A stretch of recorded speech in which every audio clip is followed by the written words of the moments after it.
Hello, Earthlings. Welcome to a Still Alive special. And it's been a while, Ronnie. We've forgotten how to do it, really, haven't we? I know. I'm struggling, actually, with all the tech.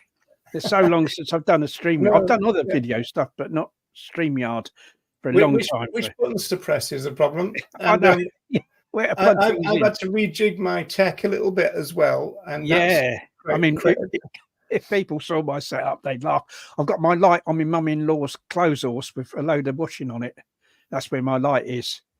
An idea borrowed by the BBC. Yeah. I know, it's mad, isn't it? I got quite an old reconditioned laptop. It works all right though for this, and a microphone off eBay that I got for just a few quid and stuff like that. But as long as it works. Well, at least you didn't waste any petrol going around town trying to find it, Ronnie. So that's a good thing. Well, I do. Right. I do get. We have got a second-hand place in town where I do buy stuff from there. Do you know what I mean? Yeah. Yeah. Okay, so we've got a special guest today, and we're going to talk about. It's just been over a week, hasn't it? It seems like longer. It's always weird, isn't it? Once they've gone, they seem to have gone forever, kind of thing, So yes. we're going to talk about the National Animal Rights March, which we all attended. Yeah. But the first thing, though, before we say anything, Ronnie, we've got to just confirm whether we're still alive or not. Well, we're both still alive, and so I'm very pleased to say is Misty. People remember Misty from previous shows. Misty was very, very ill. She's very ill.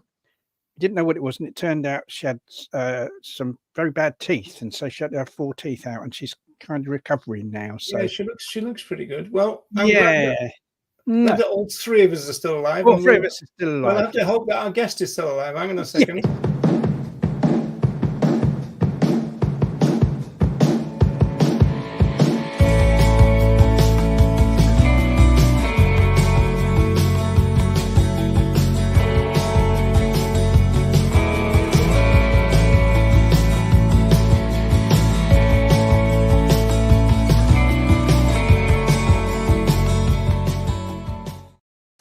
All this tech is working, and there's your man. So welcome, Andy Atkinson. How you guys? How is everyone? Hey, Misty.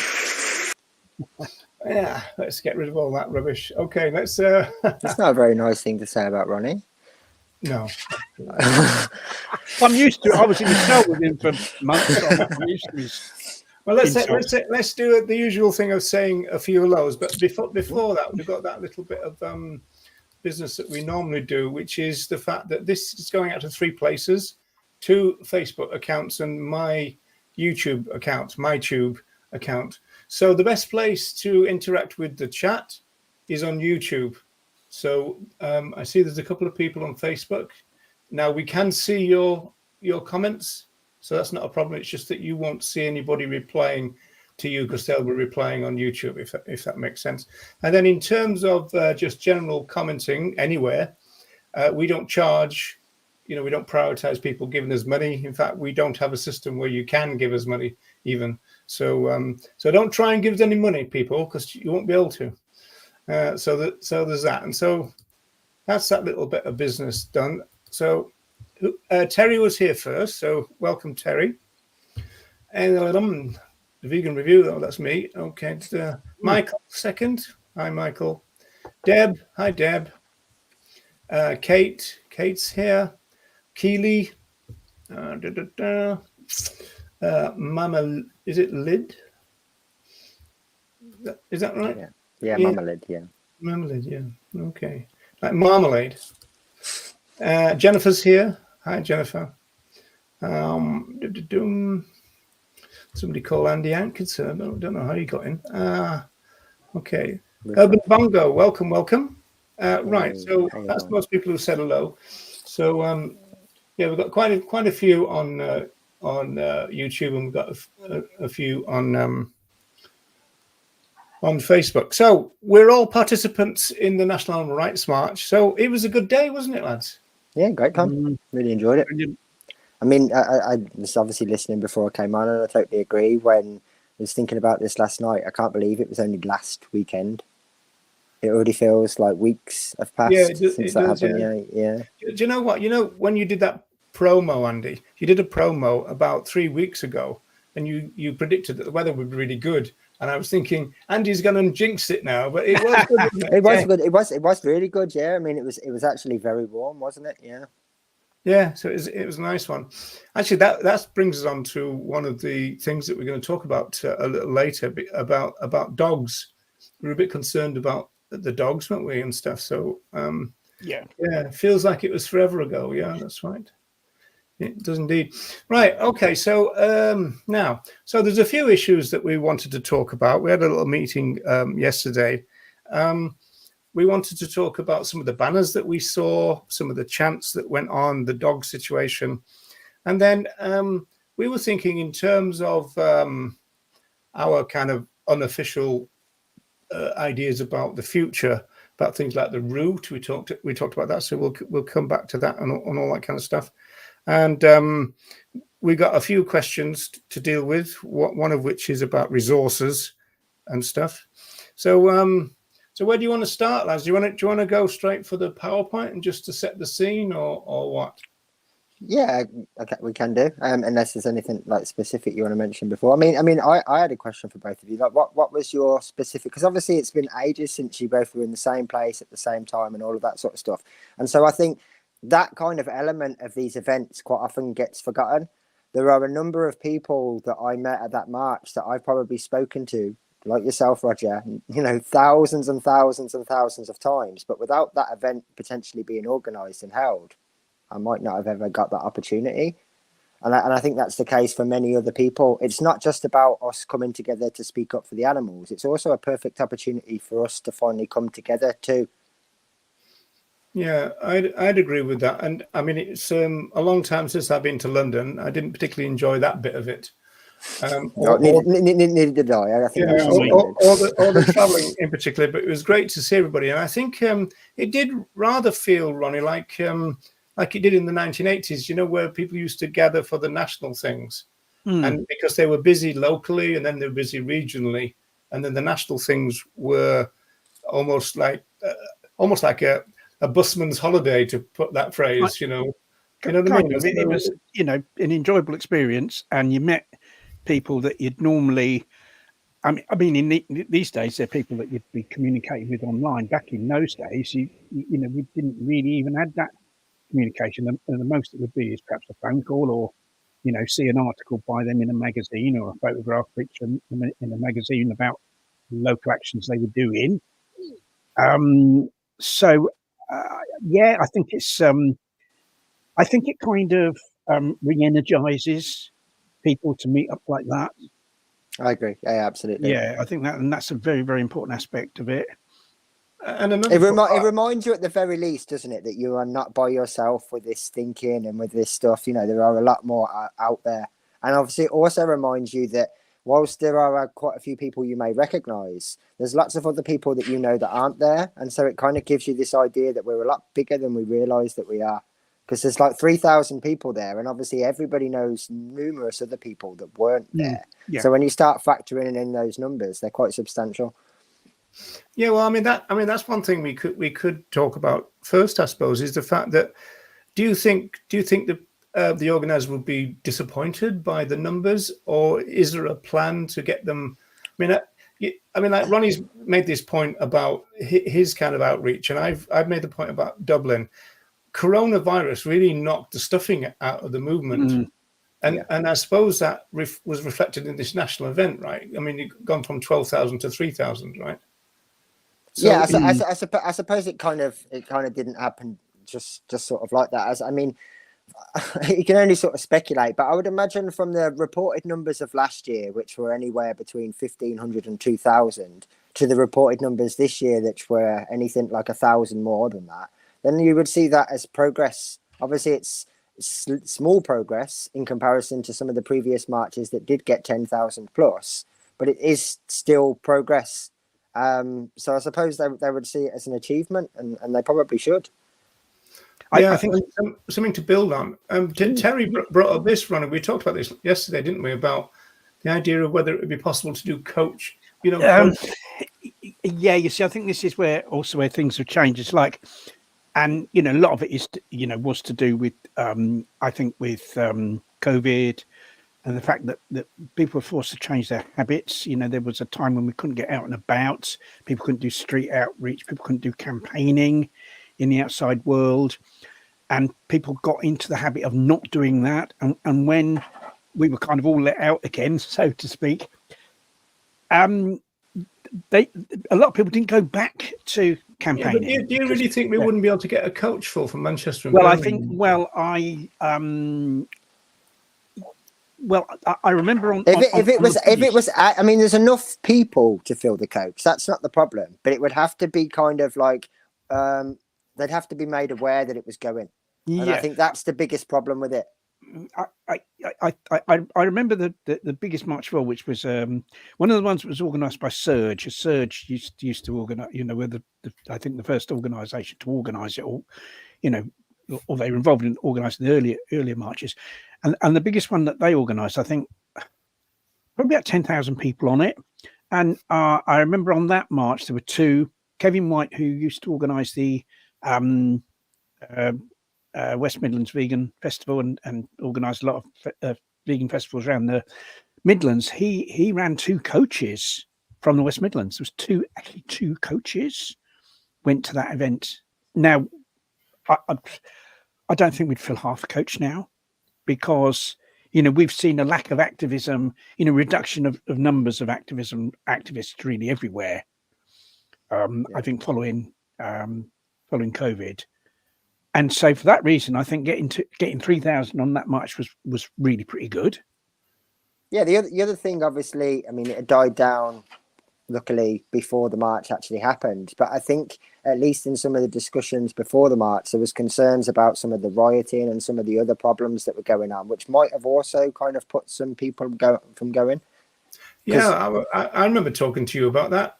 Yeah, absolutely. That's right. Yeah. Because it's funny, because I'd kind of forgotten about it on the day.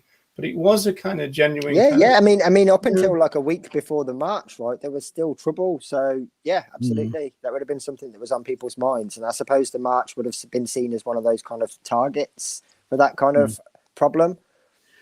But I mean, what I hope is that numbers build up all over the place. I'm hoping more people become involved in local activism again, and then that'll have a knock-on effect of more people going to the march. And get back. Yeah, I mean, I think that's a key difference also. So, like, going back to the coach situation, let's say hypothetically, I'd have tried to arrange a coach from Birmingham without having a link to all of those grassroots activists that are willing to board it. Me putting a post on my Facebook isn't going to get seen by any of them. So even if the coach was organised, they need to know that the coach is set up. They need to know it's available, and that's difficult now because these groups it'd have to be on the NARM page. But that still wouldn't be necessarily enough. Think of some of these people that are like elder generations that still do activism, that don't spend any time on social media.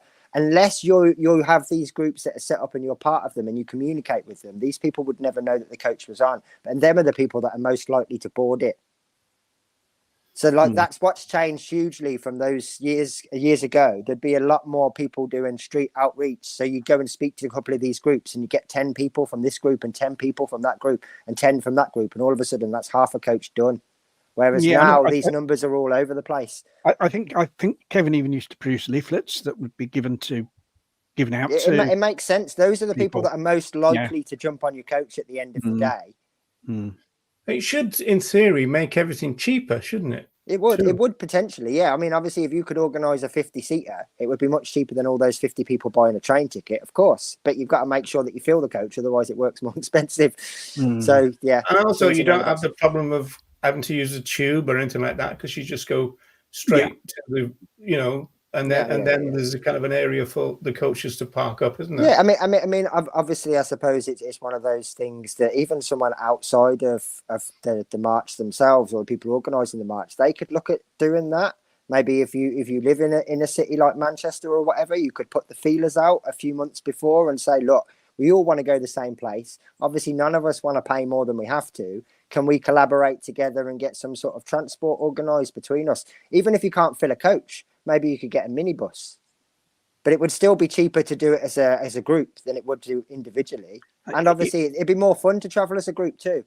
It would enable, because one of the reasons a lot of people I know that that didn't go to the march, the reason they gave was expense, was the cost of the travel. Yeah, absolutely. I mean, I was very lucky to get my train tickets for the price that I did, because when I checked again the week before the march, they were 2 or 3 times the price. So you get lucky with those kind of things.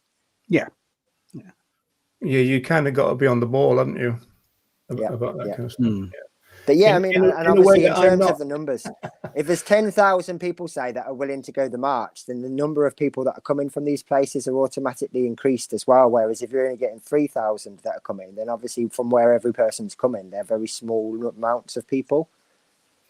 So that's the issue. Terry's saying that the train from Plymouth is expensive, but again, a coach from down there, as it were, could pick up people in Southampton and. If it was organised, absolutely. If it was organised, completely, it'd be quite interesting. But one thing that you said, which is an issue, it was raised with me, funny enough, just before I gave my talk, was that some people were saying that they found it hard to find NARM on social media, and so we're back to this thing about, well, is that because they're not that good, or is it on social media, I mean, not they're bad people, but also, or is there a way of making it more visible? I suppose it's probably a combination of various different things. I have noticed, because I lost my old Facebook because I couldn't prove that my real name was Not Your Mum, Not Your Milk, obviously. So I had to make a new one very recently, just so that NARM could tag me. Change your name by default. Yeah, just so NARM could tag me. And so I'm only a member of about 3 groups. And so I've noticed that actually now, the few times that I load Facebook up, I'll see your posts, I'll see Ronnie's posts, those kind of things. Whereas my old Facebook, there was so much crap, I suppose, that I'd liked or followed or joined at some point, that most of this stuff was just lost within the news feed. So unless I typed in like NARM in the search bar, I probably wouldn't even see their posts. And I think that's the problem that a lot of activists have. You like and you join every group or every page that gets sent you, thinking that it's beneficial, of course. But then obviously that clogs up your news feed to the point where you're only seeing a fraction of what's happening. And so that's something that you can't really control. One issue that came up when I had that conversation with three women was the fact that they said, we didn't know what to look for. And I said, well, it's a National Animal Rights March. And they said, yeah, but who organised it?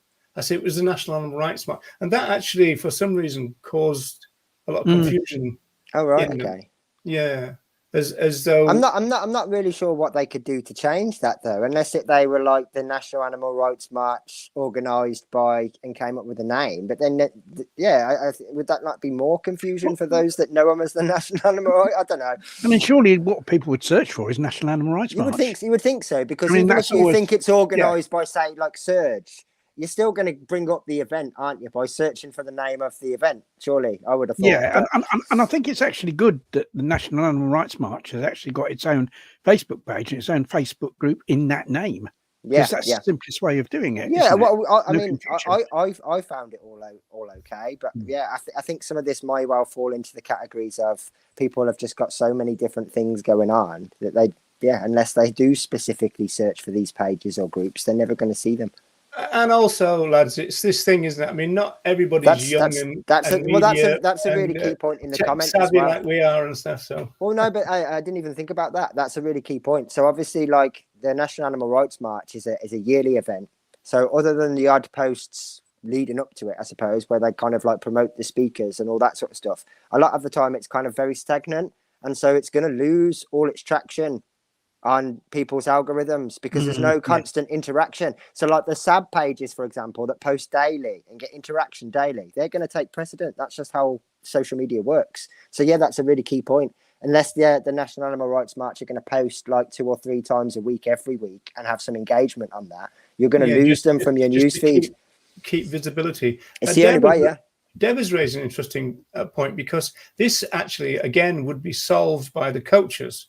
Because the coaches would go back after the march. And that would solve it for a lot of them. I didn't actually see that much of it this year, but I know last year when I was because obviously we we streamed a lot of the march last year. So we were going through all the various groups and pages. And I remember seeing there was a group set up last year for like room shares and stuff for people that wanted to go to the march. But I don't remember seeing anything about that this year.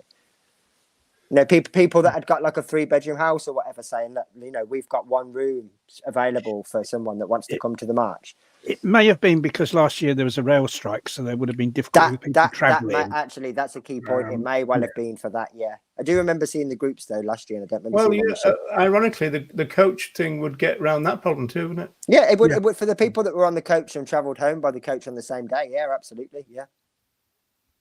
But I also think, I suppose, that these are things that, you know, we can talk about and suggest, but they could also be organised by individuals or local grassroots group just to take some of the actual pressure off those organising the march. So, like, if you want to make sure there's a coach leaving from X area, instead of relying on the organisers to put that in place for you, because they probably won't, do it yourself. Just get it up. There's enough. If you know there's enough people locally that you can get to fill the coach, book it.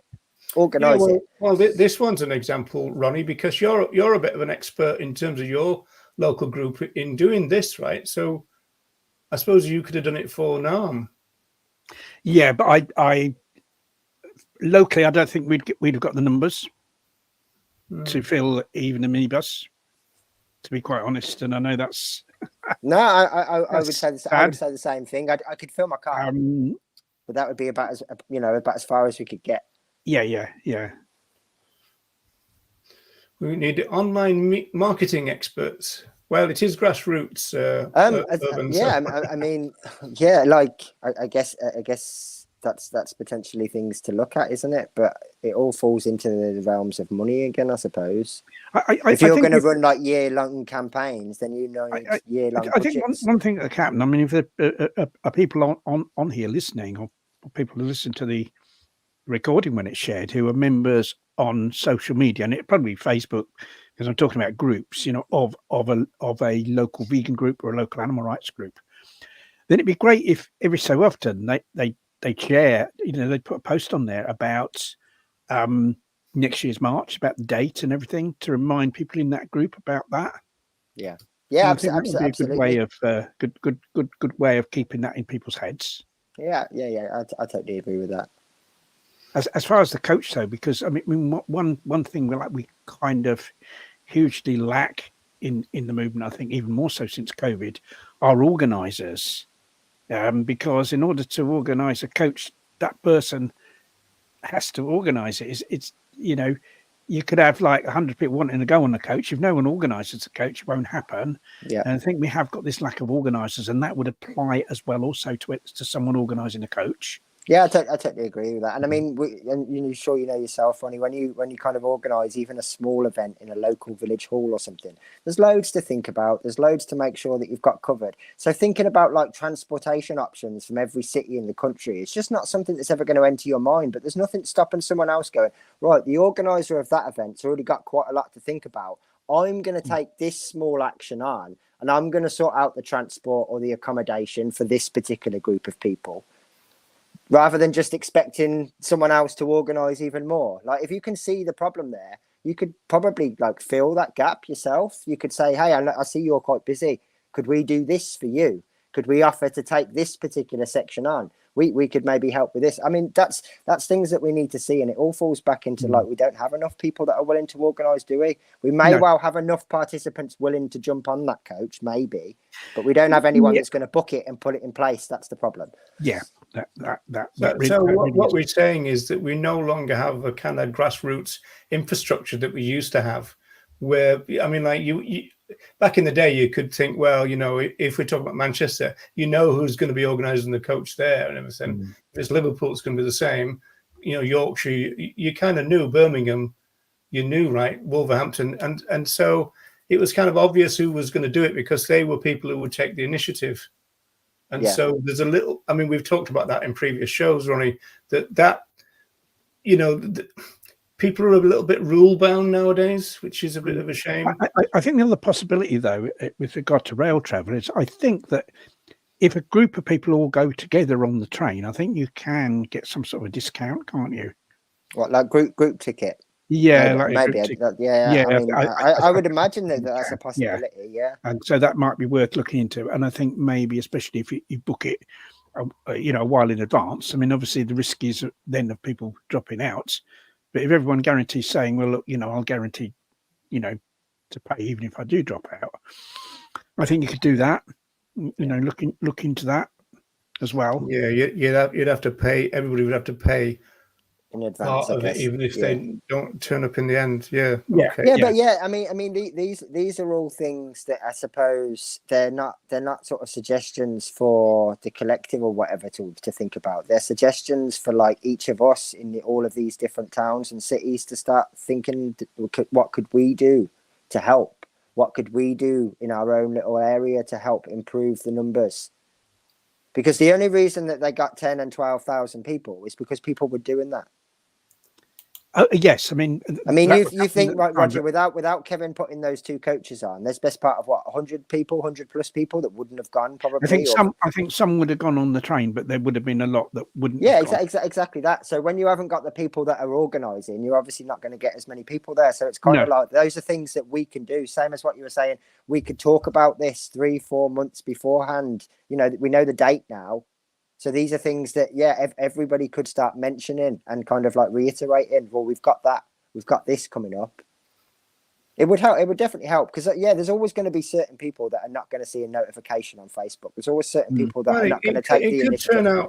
It could turn out to be this symbiosis thing again. If people were to take on the organising for NARM, then their experience of organising for that to get a group of people down on the thing, absolutely, then be transferred to their local area during the year like it used to be. So that's a really key point. Yeah, if you have, for example, have a successful attempt at putting a coach on for NARM, you may well then think, well, hang on, there's nothing stopping me putting a coach on for say VegFest or something else. I know that I can do it. I know the name of the company. I think it's no mystery why a lot of SABs were there, because they're used to organising groups and I saw that comment flash up a minute ago, and I think that's also a key part of it. There was a lot of people that you see who are willing to travel all over the country as it is who are at NARM, because it's just normal for them to jump on a train or jump in the car and go somewhere for animal rights.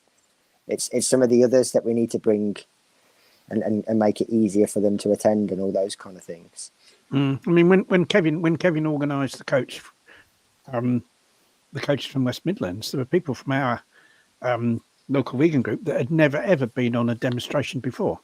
I can believe it, yeah. And they went on that because there was they wouldn't have gone if there wasn't a coach, right? They still would be in the case where they've never been to an event. Exactly. And I think there's lots of people like that. If you put a coach or a minibus or some sort of facility on, people will take advantage of it, but they're not going to do it off their own backs. And we have to kind of accept that is the way that it is at the moment.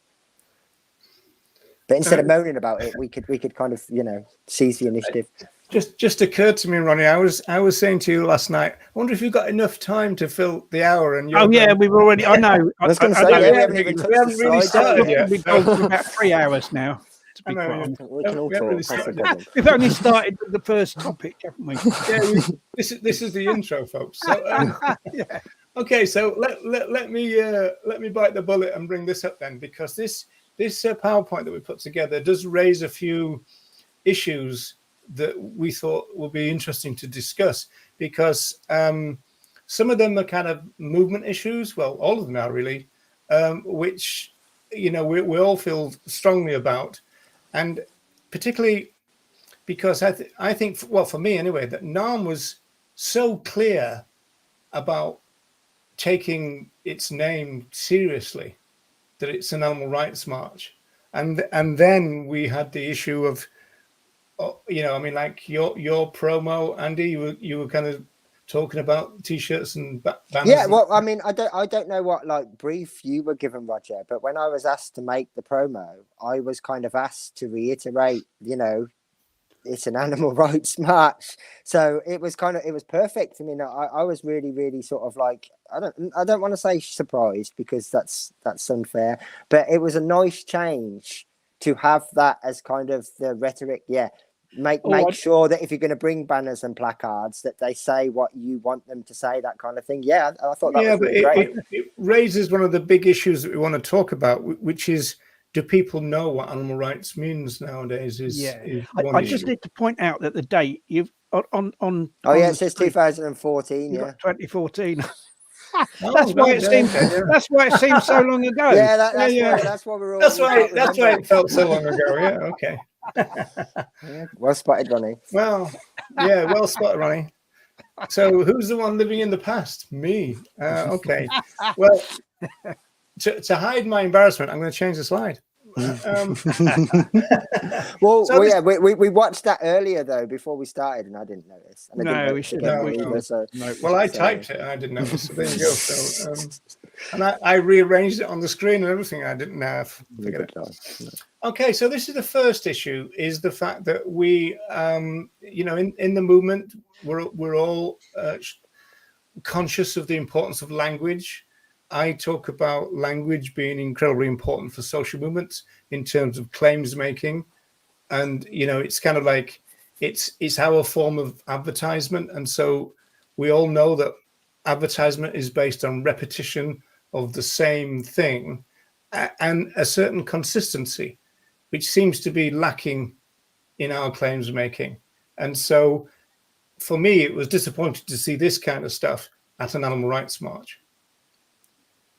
So you got the but sadly also to be expected, despite the numerous calls to do something different, because I think it does highlight that a lot of people don't understand that that's a problem.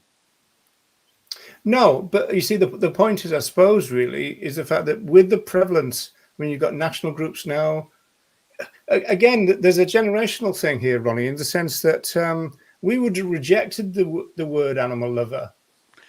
Yeah, because we always associated animal lover with someone that just loved dogs and cats, and the RSPCA or something, wasn't it? Yeah, made a fuss of their dog while eating a chicken sandwich. That was kind of, and we never used that phrase because that's always how we looked at it. Mm. But so it's interesting that the fact that this has come back into the movement. It's come back into the movement in a big way, which I found a bit surprising that it would have taken over so much. But then again, I was on about, I'm surprised but how carnism could become so popular within the movement. And so this has really kind of come back with a vengeance.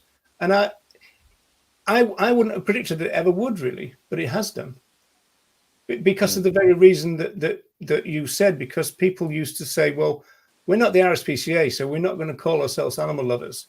And then when you've got the theory of animal rights, where they're talking about it's not about loving them, it's about respecting them, then that's the kind of philosophical reason for not using it. We wouldn't say we were I wouldn't say I'm anti-racist because I'm a lover of, people of colour or people of other ethnicities. You just wouldn't say that, would you? So why would we say that about other animals?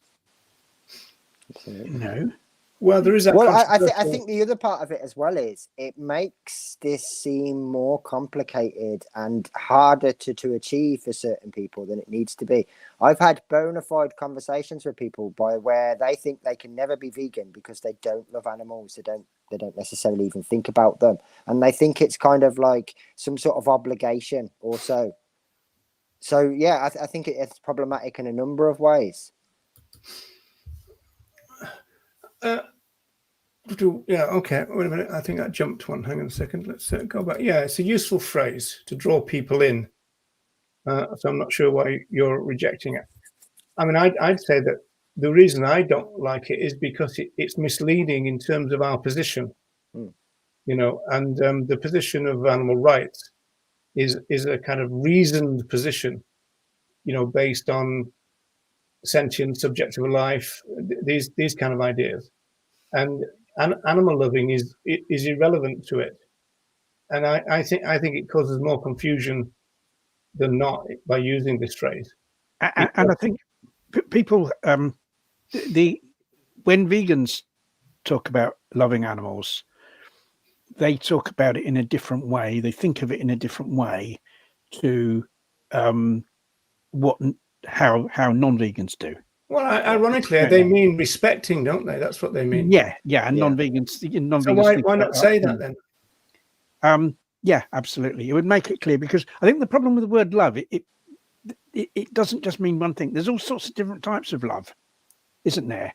So it becomes very confusing because they're using one type of love to refer to another type of love. In other words, they're using the type of love that someone might have for their dog and cat to then say, well, that should then be applied to all animals. But the type of love that you want to apply to all animals isn't that same love. It's a love that really means respect, if you see what I mean. And I think that's where the confusion comes in. Yeah, I think so. I came back saying that that's a very technical. The thing is, I think the National Animal Rights March and kind of rights-based animal rights position is bound to want to shift the conversation to a higher plane, if you like. So it's not about animal loving. It's about getting people into the headspace where they can work out that they shouldn't oppress and exploit our fellow animals because of who they are, not because they have particular kind of sentimental feelings about them or anything. I mean, whether you love them or not, you still are not allowed to exploit them. Yeah. It's as kind of simple as that from an animal rights point of view. So it kind of shifts the conversations. It seems to me anyway. I just wonder if when it's asked as a question, that you get this, this question, why love one and eat the other? And I think what you're doing is asking someone to respond to that so that then you can then have a conversation. And maybe that's a bit different. So as an entryway, you mean? Yeah. You can have a conversation that stimulates a conversation with people. Well, as you know, I've always got a cultural answer to that thing, because I think the culture of speciesism, cultural speciesism, doesn't help us here, because the culture of speciesism, which has got animal welfareism embedded into it, part of it, says that we can love them and eat them. Yeah. And as you say, then the vegans come along and say you can't do it. Now that should, if you like, give the opportunity to open up an interesting conversation. But it would probably require the vegans to say, well, I understand that you love them and you eat them, so we want to explore is that a contradiction, or what? That vegans tend to do is just blankly say you can't be, right?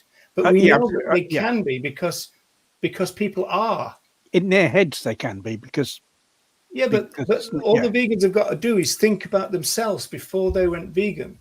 Guaranteed that everybody's going to say, oh, I used to love animals but I ate them, right? And so it's not as though it can't be done, because it is done all the time. And the point is, it's got cultural support. So if we're going to move that paradigm, we then have to have a conversation which helps them move their way of thinking in that sense. It doesn't help if you just blankly say they're kind of wrong. I mean, I've heard people say you can't be an animal lover and eat them. Well, they are animal lovers and they do eat them. And so that's a problem for us to sort out. They're quite happy with their situation because the culture supports it. Yeah. They're animal loving, animal users. I mean, that's why I use that phrase in my sociology speech. And everybody is like that. Everybody loves them. And most people eat them. And culturally, there's no contradiction. So we've got to put the question mark in there. I don't think you put the question mark in there by just flat out denying that it's possible. Because you're saying that what you're doing and what you've done for years and what your society has done for years and what your society supports you doing can't happen. Well, clearly it can, because they're doing it.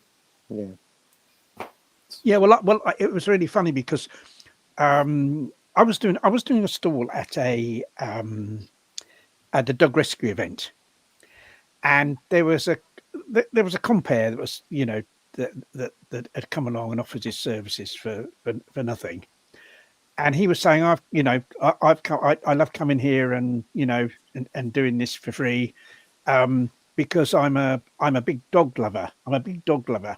Oh, and in fact, I love all animals. I love all animals.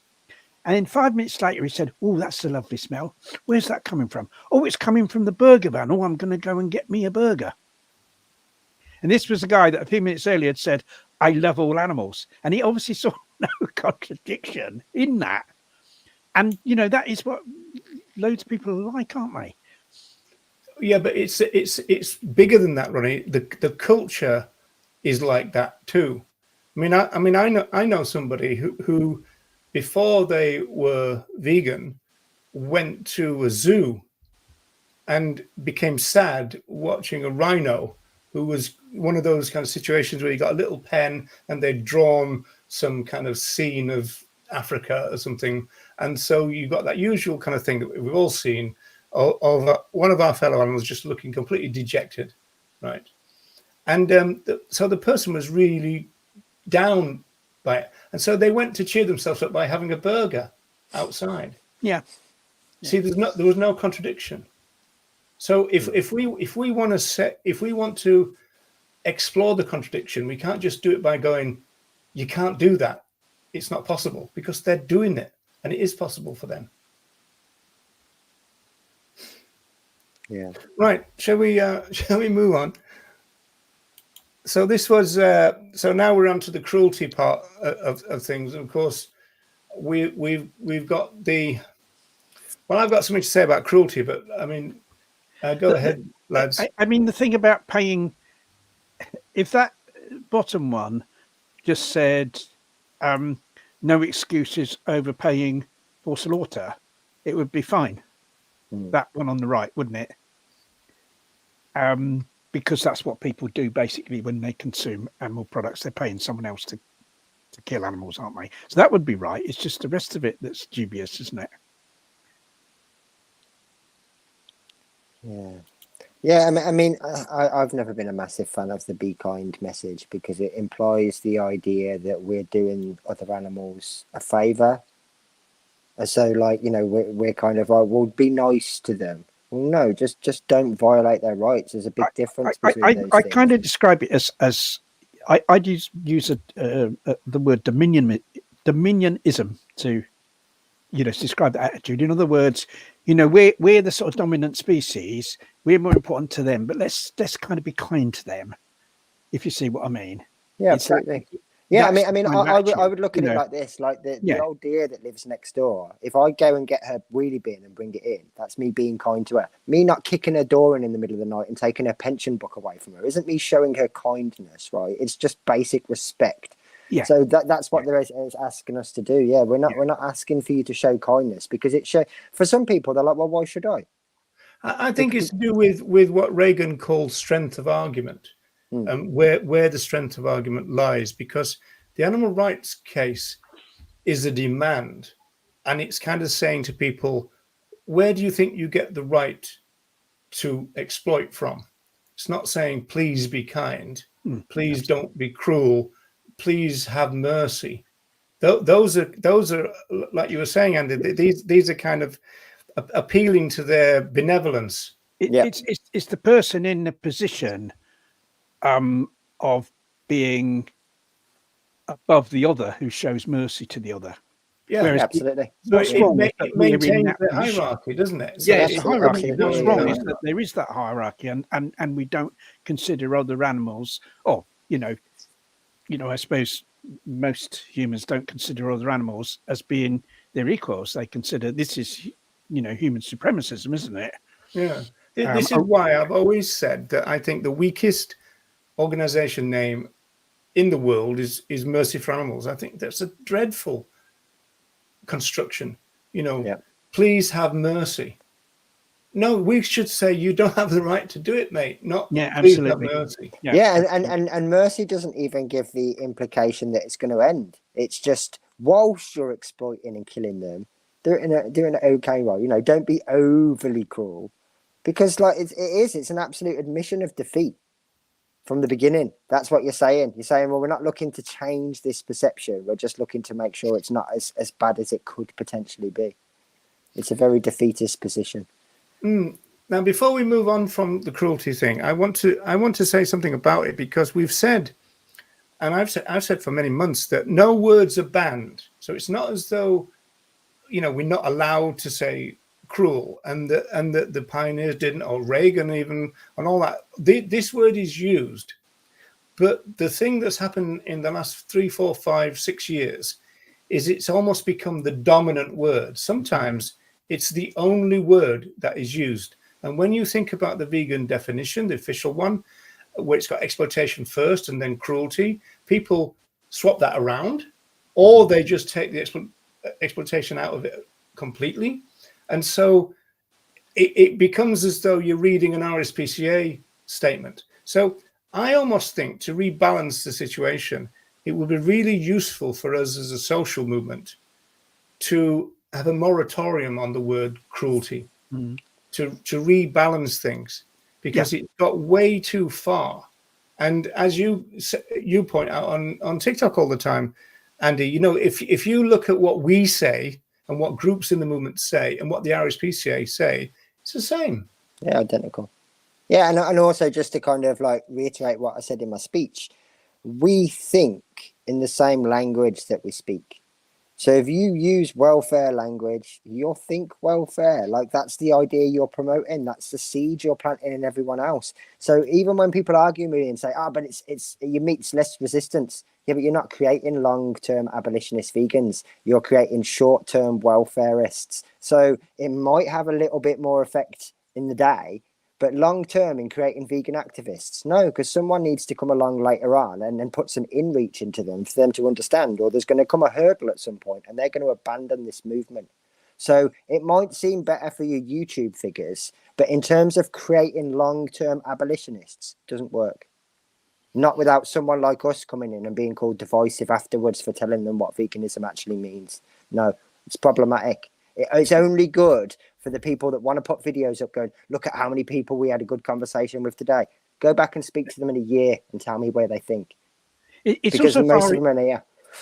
Yeah, it's also far easier to argue for veganism if you base your argument on opposition to the exploitation and killing of other animals. I mean, particularly if you're talking about the food industry, for instance, because that's universal. No matter what conditions those animals are kept in, they still end up being sent to the slaughterhouse, don't they?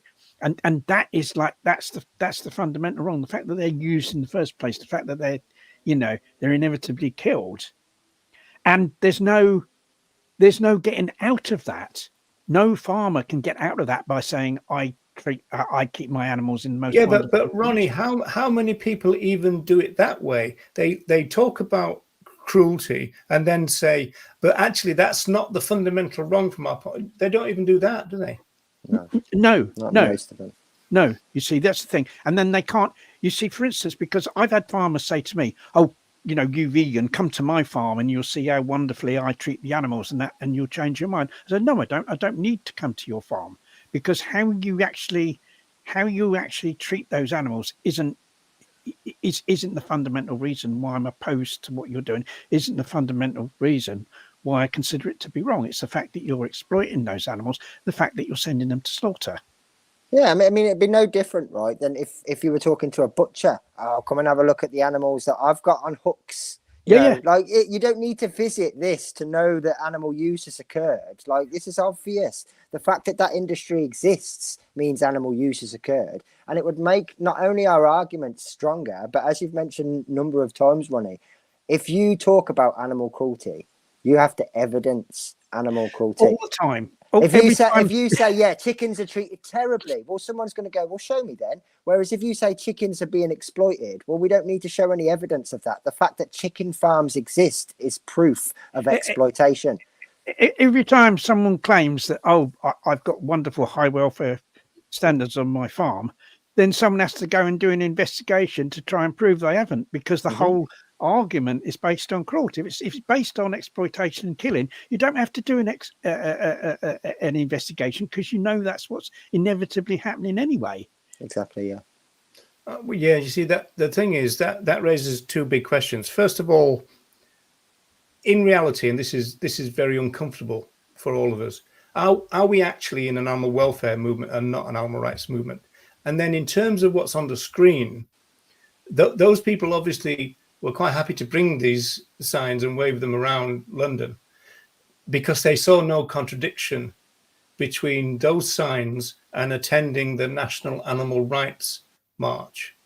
Okay, so these are real kind of important movement issues, I think. The fact that we might have forgotten the distinction between the two, or even in a kind of new welfareist point of view, not really see the point that, okay, what's the difference? Why is it important? Right? And I think there's quite a lot of people who then possibly take on that new welfare idea of welfare plus welfare with equal rights. Because people have said to me over the years that if you can get people to think about the plight of our fellow animals at all, you're onto a winner. You're moving the peanut, right? Even if you've got. I think you can use stuff to attract people's attention. I think maybe people use these videos of animals kept in appalling conditions and stuff like that. I think that you can use those to attract attention, but as soon as you've got people's attention, then you've got to say to them, even if those animals are kept in much better conditions, it is still fundamentally wrong for them to be exploited and killed. You have to be very quick to get that in. We never talk about the fundamental wrong, Ronnie. No, very few people do. We want to keep it on this kind of, I don't know, some kind of more frothy level. But I think if you were to speak to people, people carrying signs like that, and talk to them about animal rights and ask them, do you believe it's wrong that these animals should be exploited? Do you believe it's wrong that they should be killed? I think the vast majority of those people would say yes. It's just somehow they've got in the habit of using I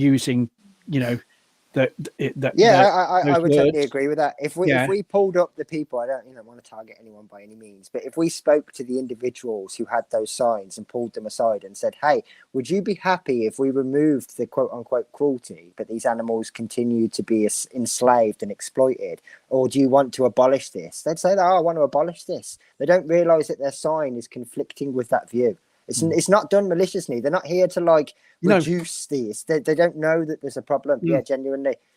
And that's why I'm saying it might meet least resistance when you bring these people into the movement with that thinking. But unless someone else somewhere along comes and says, hey, actually, there's more to it than this, and you're making this difficult for yourself, it's kind of like, why are we doing outreach with the necessity of doing inreach further down the line? Why don't we just combine those things at the very beginning? And the actual message that we give them is, this is what we stand for. This is what the fundamental wrong is. If you want to use any of this other language afterwards in order to, open a door to speak to someone else, that's brilliant. But this is the movement you're joining.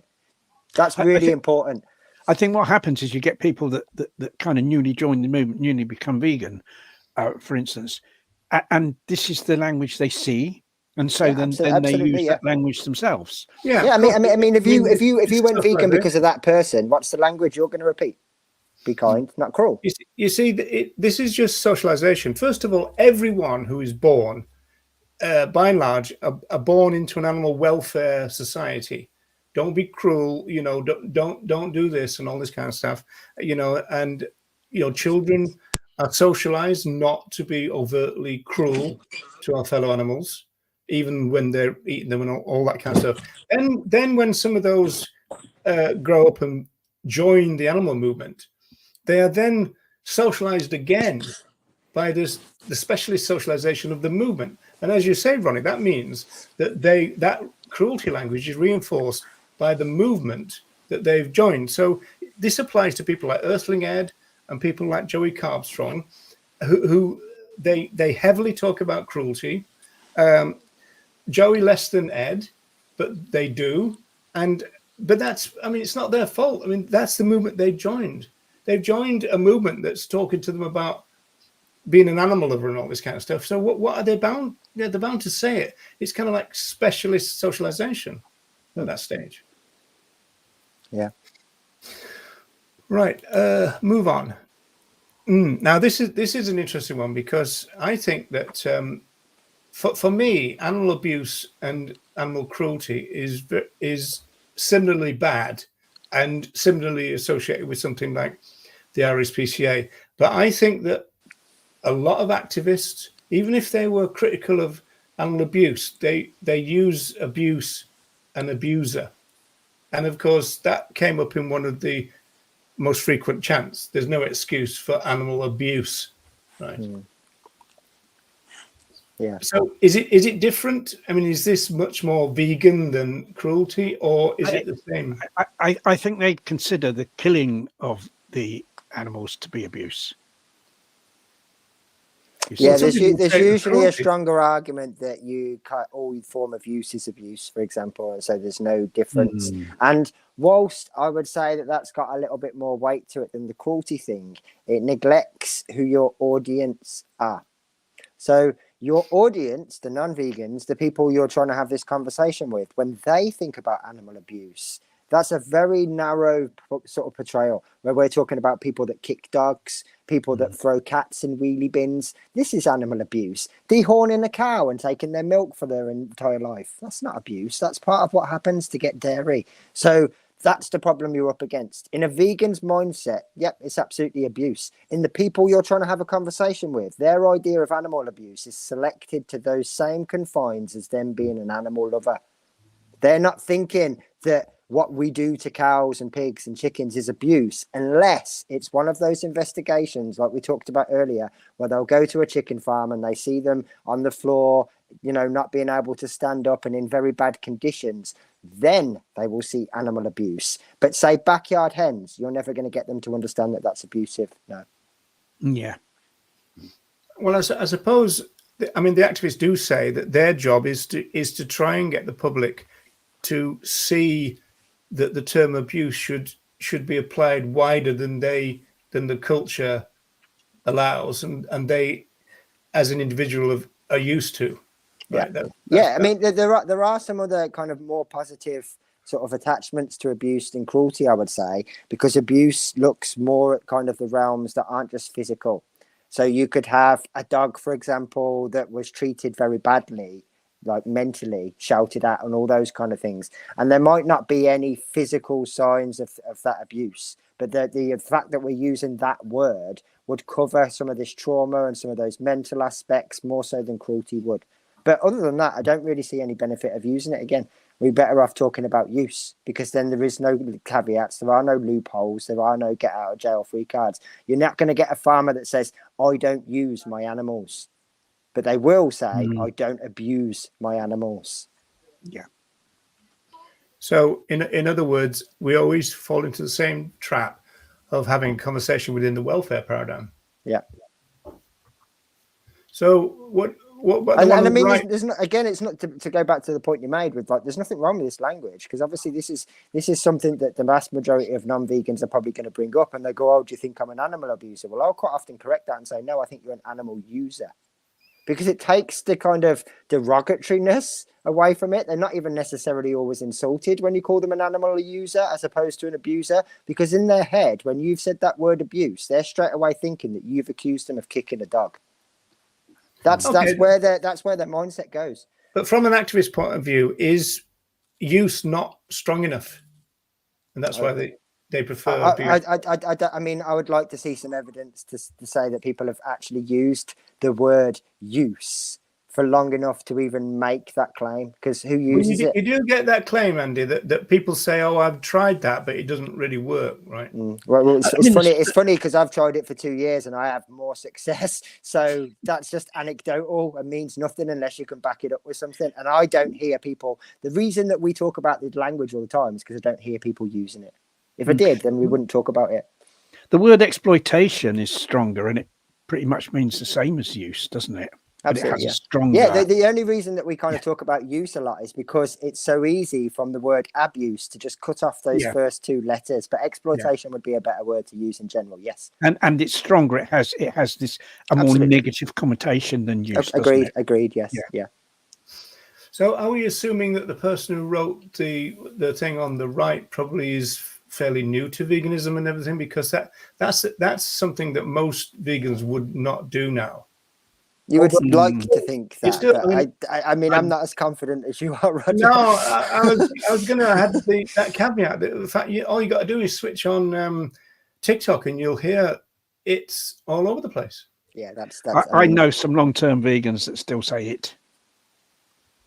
It's habitual at the end of the day. I mean, everybody kind of makes mistakes with this, and people do it all the time. But there's kind of that acknowledgement that's missing. I mean, so you might write that sign, but as soon as you held up, you'd look at it and think, "Oh yeah, probably should address that language." I think that's acceptable. But when you've got no kind of acknowledgement that there's a problem, and you still carry that sign around all day, then you don't realise.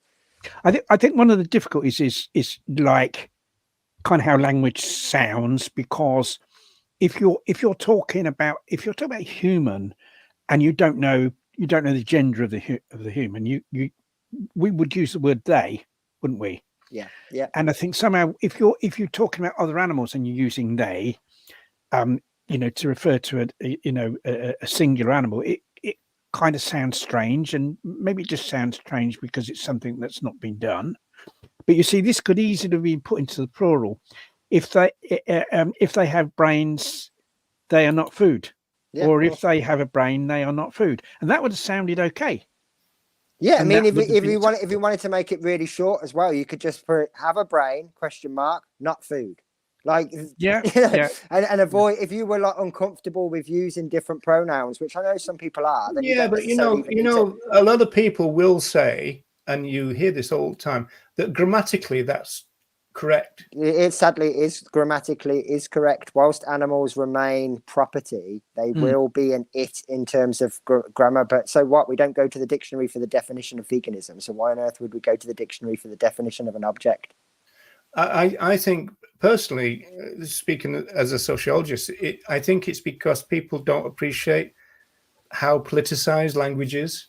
And so they don't see that claims making is something that we ought to think very, very carefully about. And it should be one of the main priorities that we get our messaging right. In the same way as every company does that, every political party does that.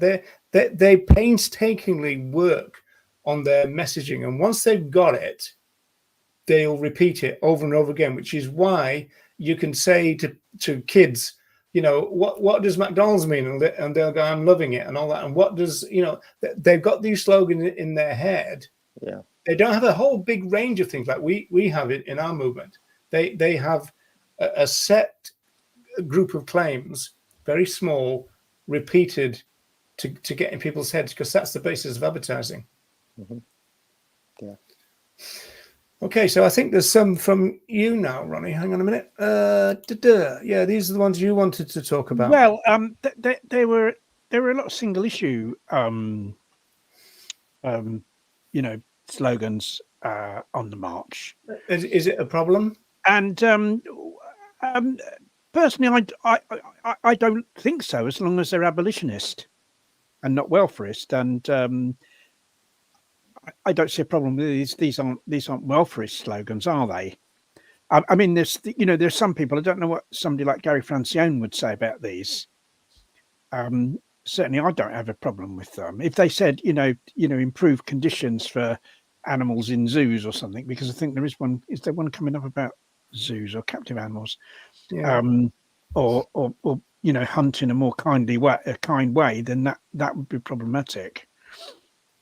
I think the interesting thing from Francione's point of view is the fact that he does say that single issues can be abolitionized, but he also thinks that most people don't do it very well, and so it's best not to do single issues. So there's a bit of a contradiction. It's not that it can't be done; it's that it generally isn't done very well.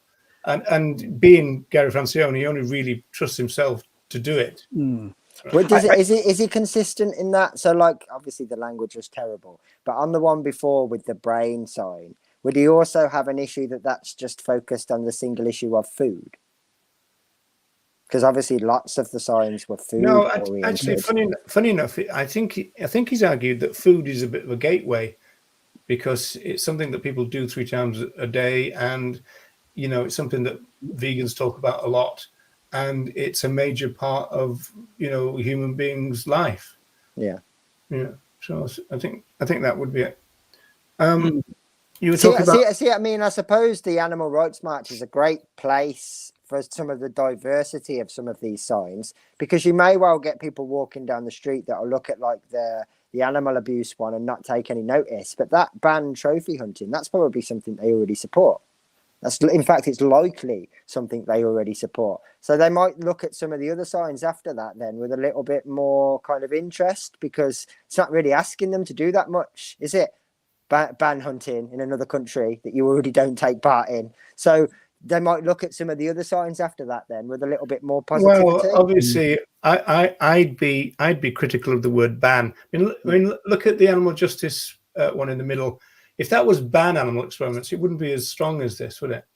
End. Well, yeah. I mean, No, true. obviously, you want them all to end, and in fact, in order to end them all, I think probably they would be that probably would have to be a ban. It doesn't necessarily have to be a ban. They could be ended without a ban. But in reality, I probably think that to kind of finish off, the vivisection industry, there probably would, in reality, need to be a ban.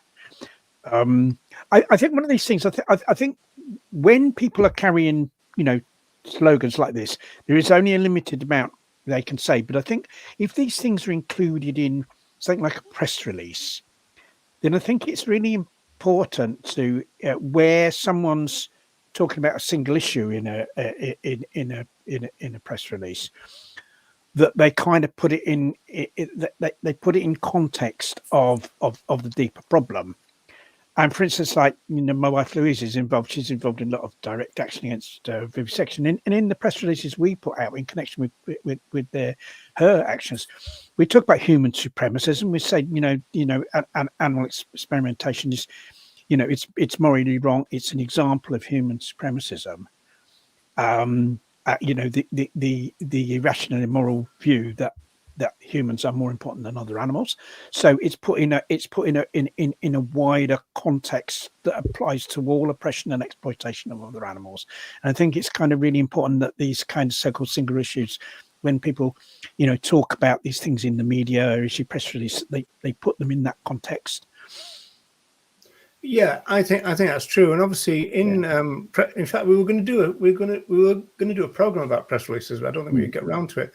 But in press releases, you can do asterisks or you can do footnotes, endnotes, to explain to the journalists what's going on, and then you can follow that up. I mean, if you're going to do a radio thing and you get to speak to the journalist beforehand, you can then say, did you clock, as it were, the footnote here? Because I'm an animal rights advocate. I'm not an animal welfareist. And you need to cue journalists in, because journalists are not necessarily lazy, but they will go to what's there already. Yeah. So they'll go to what they've seen already. So if there's cruelty everywhere on all that, they're going to base their questions on that. So you've got to steer them away from it, and it's easier to do that before you even get on the air. I mean, I've had some success actually on the air, but that's not the best way of doing it. The best way of doing it is just to say, just want to make it clear that, I'm a rights-based animal rights advocate. I'm not an animal welfareist, as we made clear in the press release, right? So you're kind of educating the journalist, and it's very important that our movement does that. Yeah, I think the sign on the right, the reason for this is I think it's kind of an example of kind of how fishes are ignored when we're talking about animals killed for food, because in actual fact, the true figure of our fellow animals who were killed for food is 50,000 a second. Because that includes fishes. There are, I think, 14 or 15 times more fishes are killed for food than land animals. It's a huge difference, but they're just as important. These are all feeling sentient beings, and it's obvious that this sign is just referring to land animals. Yeah, I think Deb raises a really important issue for the NARM collective, because if it was laid down what you could and couldn't do, that's going to be problematic, I would have thought. Yeah. Well, yeah, and I'm not really sure, to be honest. I mean, how would they police that anyway? Even if they were like quite strict in the lead up to the march and said, "Hey, we want to make sure next year we don't have any of this particular banner." I mean, what are you going to do? Like snatch it out of someone's hands and rip it up? I mean, it's not really so. I mean, I mean, this year, like I mentioned earlier, the brief that was given to me was kind of like, you know, reiterate that this is about an animal rights march. So if you're going to bring your banners, make sure they're animal rights motivated. So, I mean, in terms of the organisation and stuff, they've already tried to encourage that. So I don't know how you would police it. That's the problem. No. Like what do you have bouncers at the start that say, like, let's look at your placard. Right, yeah, you're allowed in. Like, it's just not going to work. Yeah, in theory, it'd be great, but it's not. Can you put your placard under this scanner? Yeah. Can you put this placard through this machine to make sure you've not got hidden? Or get your felt tip pen out and alter the placard. Yeah, you could. I mean, one of the things that I was going to mention, we're not quite there though, is maybe. Because certainly I saw a few people. I mean, I was at the march quite early this year because we kind of massively underestimated how long it would take us to get there. So I had quite a lot of time to sort of kill, I suppose. If there was a load of, say, pieces of cardboard and pens available for people that don't want to carry a massive sign all the way to London, which I absolutely understand, we could make some signs whilst we're waiting for the march to sort of gather up. And so the claims making on them could be controlled by the march, maybe. If they came up with like 20 empty big pieces of cardboard, say, on sticks, and a load of felt tip pens. And we did that whilst we were waiting for the numbers to amass before the march took off. Then obviously we know at least 20 of those signs are going to be good. And it would also next year you're going to have to be going around there at the beginning and kind of go, let me see your banner. No, I don't think you can control that. You could definitely mean, offer the banners, right? Like you could offer them out. That's a way of you suggesting better claims, but I don't think you can do anything to change the claims that people. That's what the BYV used to do when they did marches. They actually had banners for people to use. Yeah, I mean, I think that's something. So you can offer a suggestion or an alternative, same as like I said, you could have some time before the march starts where you've got X amount of empty signs and banners that could be done there and then with NARM's instructions, say. But I think that's about as far as you could ask the group to really do anything. You could have some ready. I mean, I've been to quite a few marches where they were ready-made placards there. Yeah, absolutely. I mean, I've been to some of the vigils outside some of the slaughterhouses, for example, and one person will turn up and they've already got 20, 30 placards pre-made and they'll just hand them out. I'll tell you one thing, just as a personal note that I don't see anymore. Used to see it all the time. And you'll remember this, Ronnie. You used to see lots of signs saying animals have rights and even rats have rights. This kind of stuff. Yes, absolutely. You don't see that banner now, do you? No. When we were looking through some of those vintage pictures, I saw those quite a lot. Just animals have rights. That's all it would say. Yeah, there was a lot. Yeah, we were looking through the 80s ones, weren't we? And there's the rat have rights ones were used often on the anti-vivisection protests because often. But Debbie followed up with the more kind of difficult, nuanced question: are some of them not abolitionists? Which is possibly the issue, but then what then kind of, because it's not as though they shouldn't go, it's just that there needs to be, but then if anything it's kind of, you would still encourage them to go because it's a great place to do in reach at the end of the day. So I suppose it falls back into that same category we were talking about earlier. In their heads, they probably are abolitionists right now. But in terms of what they say, those things kind of conflict a little bit. This is my job for next year. Yeah, that's it. Yeah, I'll have to bulk up a bit in case one of those bodybuilders turn up, and I won't be able to do anything about it. Because I think it falls back into the same realms we talked about earlier. If you went around the march individually and brought everyone to one side and say, hey, would you be happy with this to continue if it was done in a better way, or do you want it abolished? I think every single person attending the march would say, I want it abolished. So they're Well, abolitionists that's the good in their thing, head. though, isn't it? That's the positive. I mean, those people who turned up with what we think are problematic banners and wrote them themselves, that next year they might not, because Yeah, absolutely. Yeah. Or they might have learnt something from. I mean, the people in those photographs, for example. So I'm guessing all of those photos, at least from what you can see of the bits of it, were taken before the speeches started. So for all we know, I mean, it's probably a bit of wishful thinking, but for all we know, some of those people with the sign listen to the speeches and some of the other things that have been said and think, right, yeah, next year I'm going to make sure that my sign's different. What we're judging them on is before that in-reach occurred. Yeah. So there is that possibility too. Yeah, look at that, a banner party. See that? I think that's the only, because it's very difficult for a group to say, hey, this is the banner you have to bring. But I also know from experience of speaking to people that some people are like either embarrassed about, or it's just a hassle for them to carry a great big banner to the march. They want to carry one when they're there, but getting it on a train from Devon to London's a pain, right? So if there was an option of them designing a banner on the concrete, on the floor, 20 minutes before the march, and then donating it at the end to be used again, I think under your supervision, of course. But I mean, because that's what I'm saying. Say, for example, like this is how easy it would be for NARM to police it, though. So NARM, for example, provided the cardboard and the pens, and at the end of it, they go back to NARM. So it's in one area that they're in control, and like, here's some suggestions. Here's some we've already made, Blue Peter style. Yeah, I think that's the one way that they could influence some of this language going forward. Yes, I don't think that you can ask them to do anything more than that, though. I think Kate's got a brilliant point here, because I think this is true.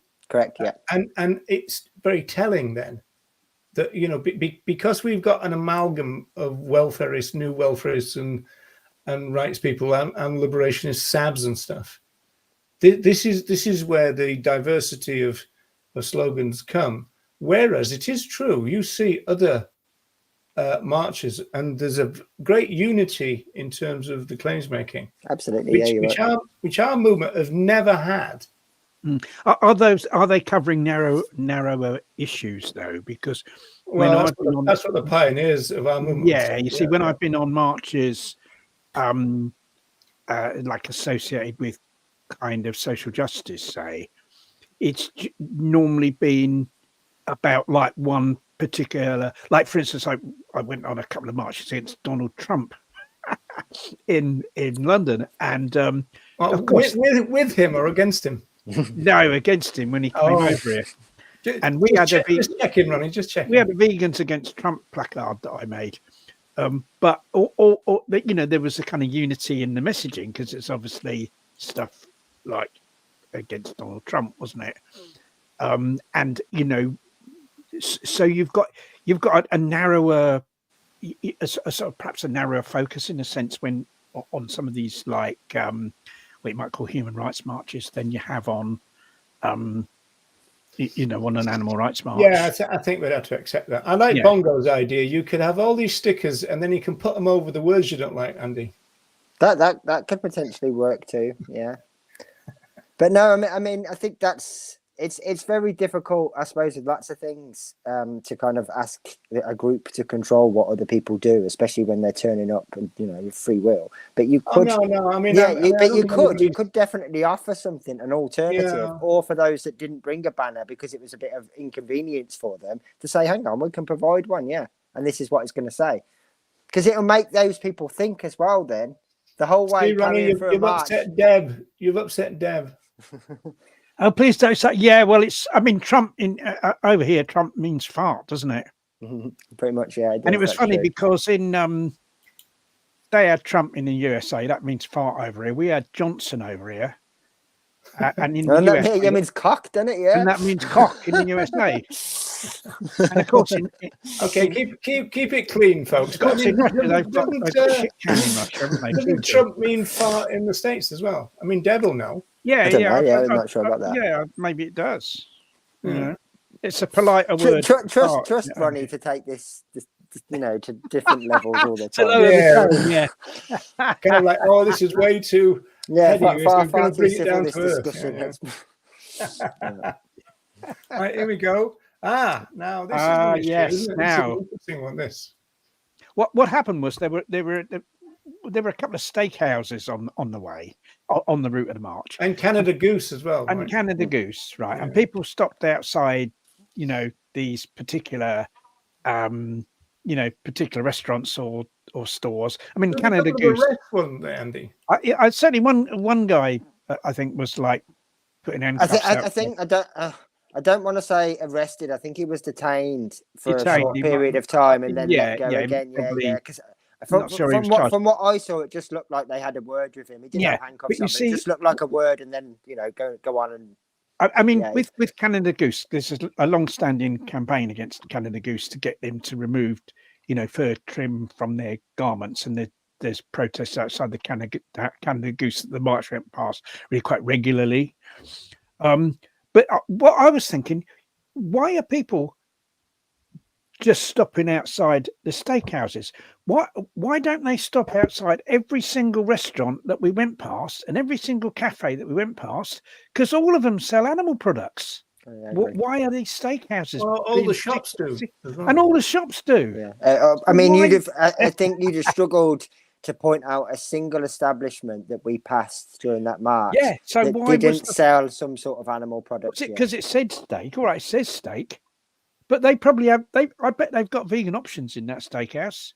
You could have had outriders like in the cowboy films and go, hey, we found somebody with leather shoes, so let's give him a bag. I don't know if it makes any difference. People, it seemed to be, once again, one of these areas where people don't think deeply enough about stuff. Yeah, I mean, and I can't remember if it was that one or the other one. The one steakhouse, maybe I can understand a bit more because it was the pivotal point where the march took a corner.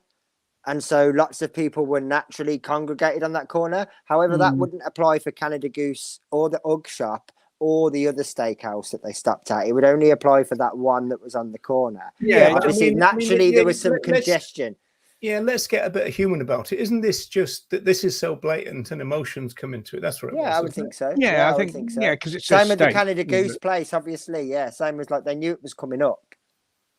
But yet we'd already walked past the McDonald's, I think, at that point, which didn't sort of like perk anyone's interest. Well, Vegan's attitude towards McDonald's have changed. Now, you see, that's interesting because at one time on these marches, there'd be like 3 rows of police, or perhaps 5 rows of police in front of the McDonald's. The McDonald's was the main target. Yeah. And there were even attempts to attack McDonald's. I remember going on a march in Birmingham because what they used to happen back in the day when there were more activists in local areas, there'd be regional animal rights marches. In probably in a lot of the cities. I went on one in Birmingham. I went on one in Cardiff, and the one in Birmingham, people got on the roof of McDonald's. Everyone climbed on the roof, and there was times when McDonald's were kind of boarding the windows up and stuff. Yeah, they were. I don't even think they got a glance this year because now they got the McPlant. No one has a go at them anymore. Yeah, but as you say, Ronnie, if we'd have gone into that Angus steak place and looked at the menu, there'd be vegan options. Yeah, I imagine almost certainly there'd be at least one vegan option. So it kind of falls into exactly the same realms as McDonald's, doesn't it? Well, like the Toby steakhouses, I know someone. Like a vegan friend of a friend, and who and they went to the funeral of somebody who was vegan, who was an animal rights campaigner, and the after reception to the funeral, they held it at a Toby steakhouse because of all the vegan options. So these places.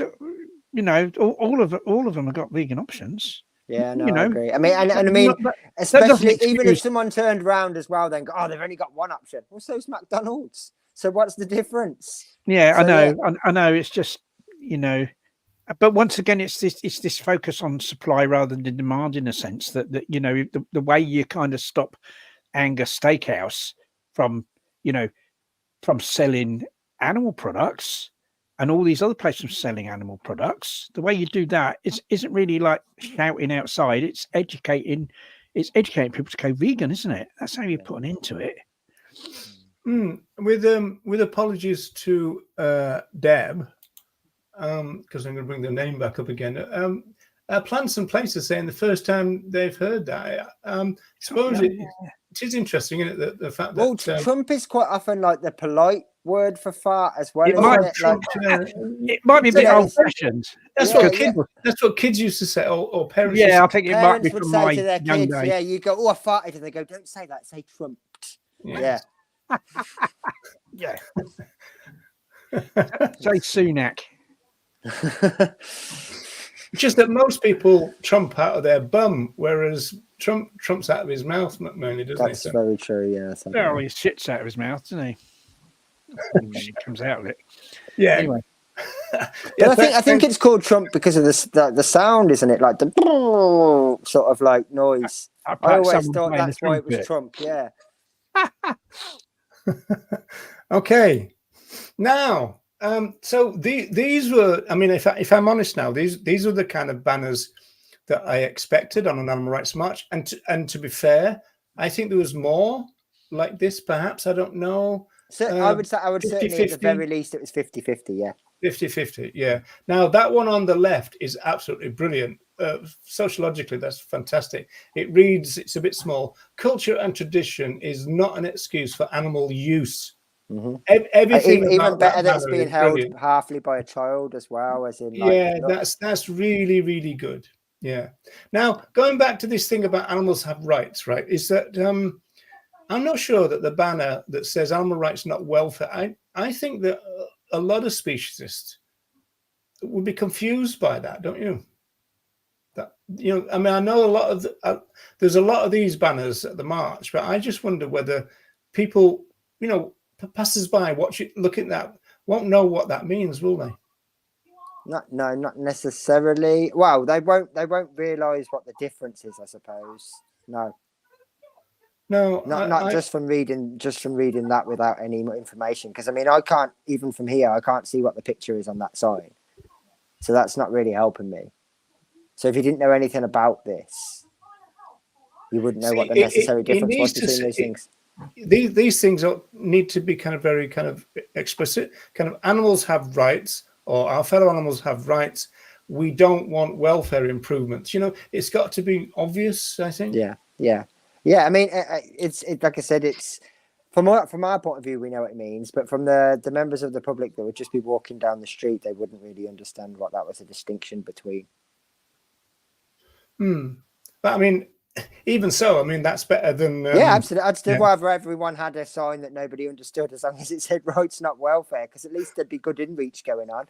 Yeah, I guess so.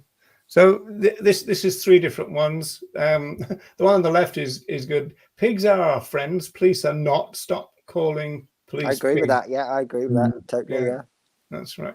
And then you've got this interesting kind of one. Make your body. Make your body a garden, not a graveyard. Yeah, that's going back to some of the very early kind of sayings of people like Pythagoras and stuff like that. Yeah, of course. Yeah. And then there's one for you, Andy. If she ain't your mother, get off her udder. Yeah, I like that one. Yeah, that's pretty good. There was a couple along those lines, in fairness, that I saw that were quite cool. Yeah. So it ought to be mudder, really, didn't it? Also, if she ain't your mother, get off her. If she ain't your mother, yeah, that would. and then there's your slogan. It's a wonder you didn't go up there, right? Copyright strike on that one.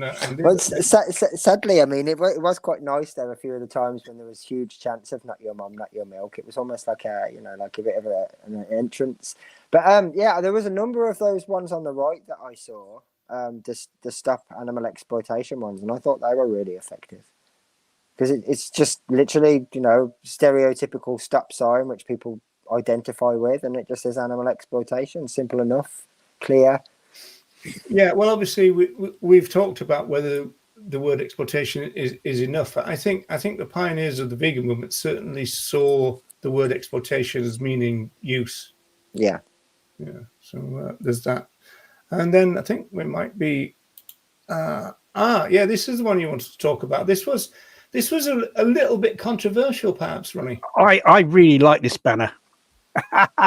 Because it's in reach as well as outreach. It's nothing to do with veganism. Somebody's going to say it's absolutely, it's absolutely everything to do with with animal rights, you know, because the excessive consumerism of humans is causing, you know, massive. Where did all these products come from? They, you know, they actually come from the natural world, don't they? And the kind of, you know, the extraction of stuff from the natural world, you know, destruction of the natural world, and you know that's the homeland of other animals. So that's a gross infringement of the rights of other animals, isn't it? You know, when their homes are destroyed and their lives are destroyed because of excessive human consumerism. I mean, to give an example, there's a lake in Asia called the Aral Sea, and the Aral Sea has been virtually this was the habitat of like massive numbers of free living beings, obviously mostly, you know, kind of sea animals, water animals. And it's been virtually destroyed together with, you know, the lives of, you know, large numbers of these animals. And that's through the production of a product that would be considered suitable for vegans. It's cotton, through cotton production, through all the water needed for cotton production that takes place around that area. It's destroyed, and because it's excessive demand for, you know, for new clothes made of cotton, and people wearing them a couple of times, throwing them away, and so that has impacted on those animals in the most horrific way, and that's consumerism, and it's led to to the violation of the rights of those animals that were in that habitat. So this is absolutely an animal rights issue. And what better place to have a banner against consumerism than walking down Oxford Street? Absolutely, yeah. Yeah, we said that when we were walking down. Yeah. This is the problem that I mean, sadly, I think a lot of vegans have a very limited view of what veganism really means, and a limited view of what animal rights means, a limited view of what animal liberation means. And it does mean we as humans have to massively reduce our adverse impact on this planet, and we have to end consumerism. You know, that's vital. I think you made a distinction between consumption and consumerism. Yeah, we have to. Consumption. Yes, obviously we have to consume things, and we have to consume food. You know, we have to have clothing. We have to, but consumerism is like an ideology. It's like an ideology of, you know, I want as many things as possible, and I want new stuff, and I want to, you know, throw stuff away and replace stuff, and that's consumerism. It's going beyond, you know, what our real actual needs are. It's greed rather than need, shall we say? And there was all these people going in and out of shops in Oxford Street, and most of the stuff they were getting was stuff I would be certain that they didn't actually need. Agreed. And paying massive prices for stuff they didn't need. And you know, there are vegans that don't understand this. They think as long as something doesn't contain animal products, fine. It doesn't matter how many of those things I get. It doesn't matter if I get those things if I don't need them. It doesn't matter if I, you know, wear a thing a couple of times and throw it away.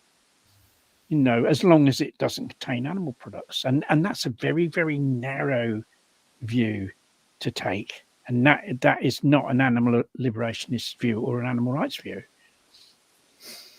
Yeah, I was just thinking, if you're any good at mental arithmetic, how many vegans are in that little line? So you've got me, Wendy, Louise, and you, Ronnie. So, well, I think we kind of. I'm sure there are a lot of other vegans on the march that would have agreed with that banner, and there maybe were quite a few that wouldn't understand it. But it's in reach, isn't it? It's educating. You know, we kind of have to educate, you know, people in the movement about the, you know, what the true meaning of animal liberation is, and what, you know, kind of what, you know, how, you know, the radical, really radical changes that need to be made in our society and how humans operate on this planet in order to achieve animal liberation. And those changes are far more radical than I'd say most vegans actually realize. And I also, I mean, and going on to the speeches, I you know, I particularly liked some of the things that Layla said in her speech, because she talked about the climate crisis. She talked about the effect of war on other animals, and so all these things that kind of adversely impact on other animals, that stuff that's done by humans that violates the rights of other animals, that many vegans, many animal rights campaigners, don't normally consider are our concern, and all these things are very much our concern. Yeah. Here's one just to tempt you, Andy. Were there any counter protesters there? Not that encountered at all. No, I mean I saw a couple. Did you? Yeah, well, one of them left when my name was announced. Oh, right. Sorry, I didn't realise we were thinking as nuanced as that. In that case, you saw me leave. You saw me leave, then, did you? Yeah, I know. Kind of. I was thinking the only kind of thing that I really saw that was anything like a counter protest was at the very beginning when the march started, when there was a man and a lady on a small horse and cart. And the lady was like, "Oh, I don't think we should go down there. It's probably not a good idea." And the bloke was like, "Fuck them, we'll show them." They got about 5 meters forward, and the police escorted them behind a path and out the way because it wasn't very good for them. Yeah, that was the only thing that I can say that seemed anything like negative towards us. Most people in the street, everyone that I offered a flyer to, took it. Everyone that was out there taking photographs or whatever waved or smiled. The general sort of reception I got from the public was good. Or at least, I mean, I was at the very front, so maybe they were pissed off with the march by the time they got to you guys at the back. But at least the reception I got was pretty positive. Well, speaking of flyers, this is the last slide. This is one of the best flyers I've in all my years of campaigning, which is 52 years.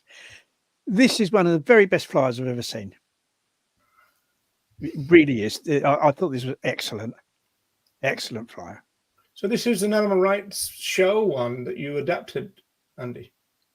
Is that right? So yeah, essentially that's where the original idea came from. Yeah, the one that Wendy and Nella originally put together. It's just had some adjustments to some degree. But I think it's really good as well.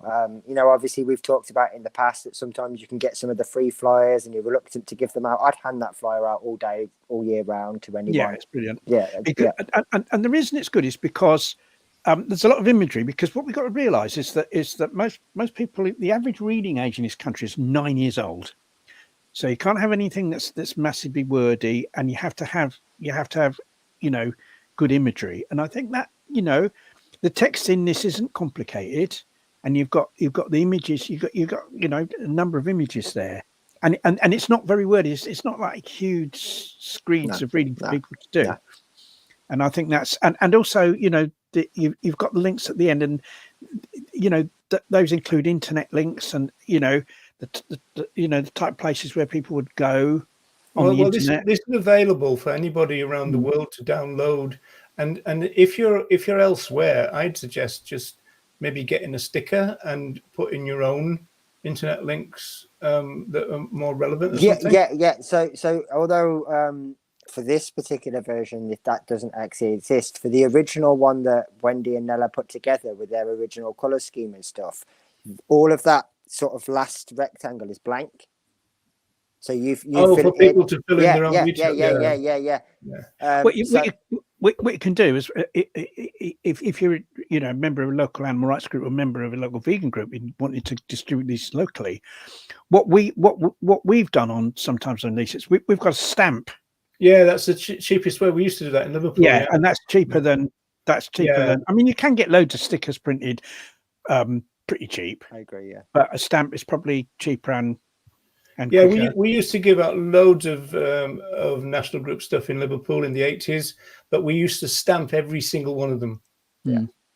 So in fact, that other flyer that me and you designed a while ago, Roger, there's a copy of that available, which has no logos and no links attached as well. You can either use the one we made or you can create your own.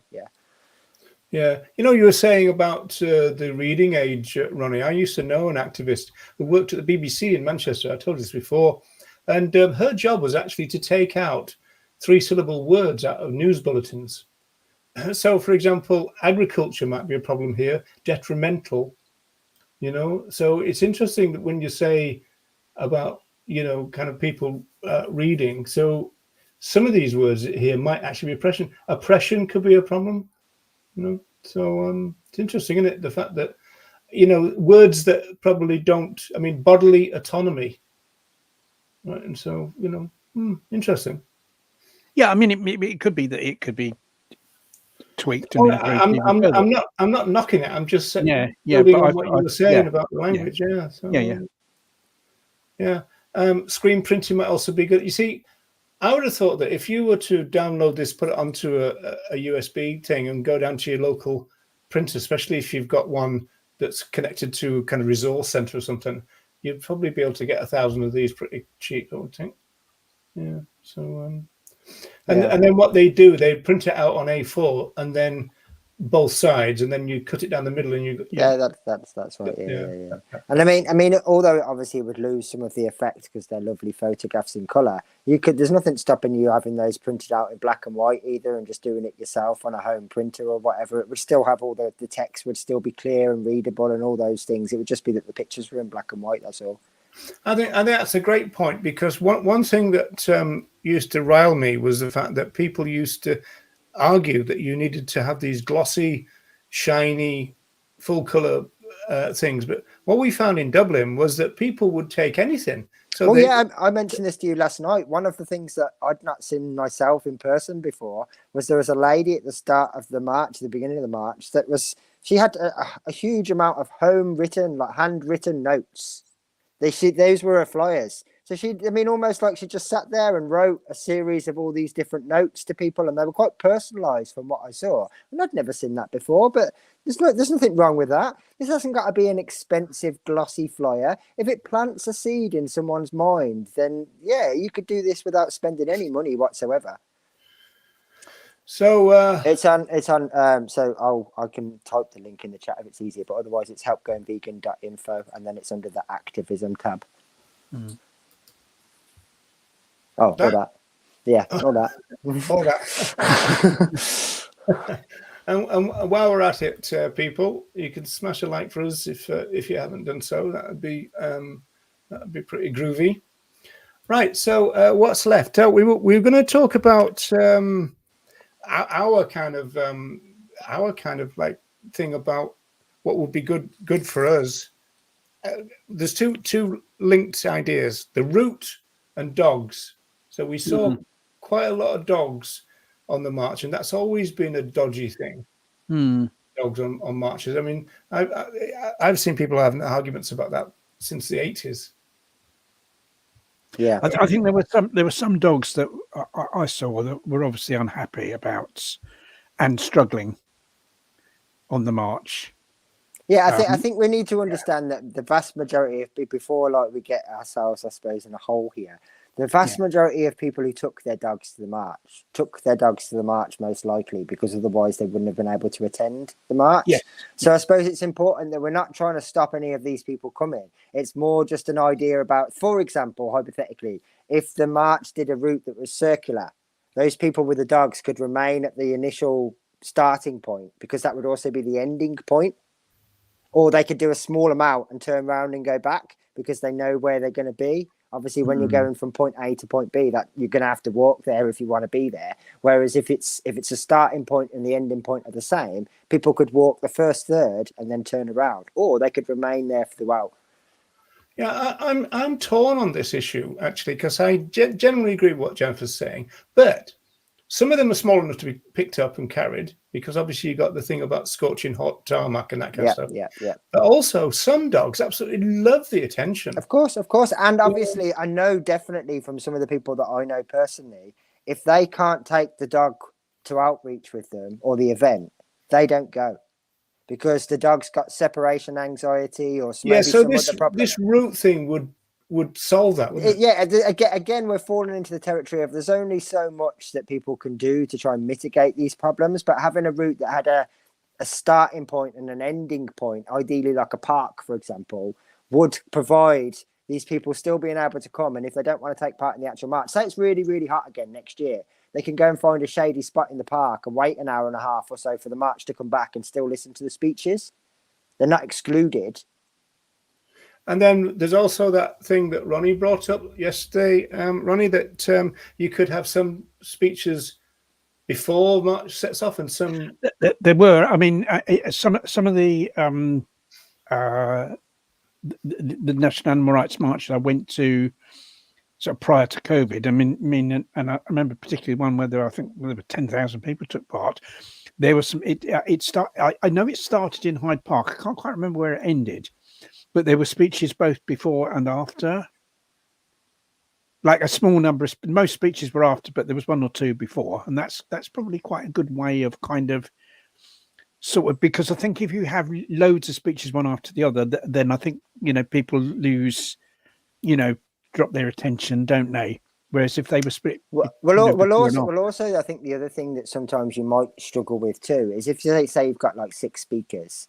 By the time that the last speakers got on, you've probably already forgotten what the first speaker said, unless they all kind of like tie together.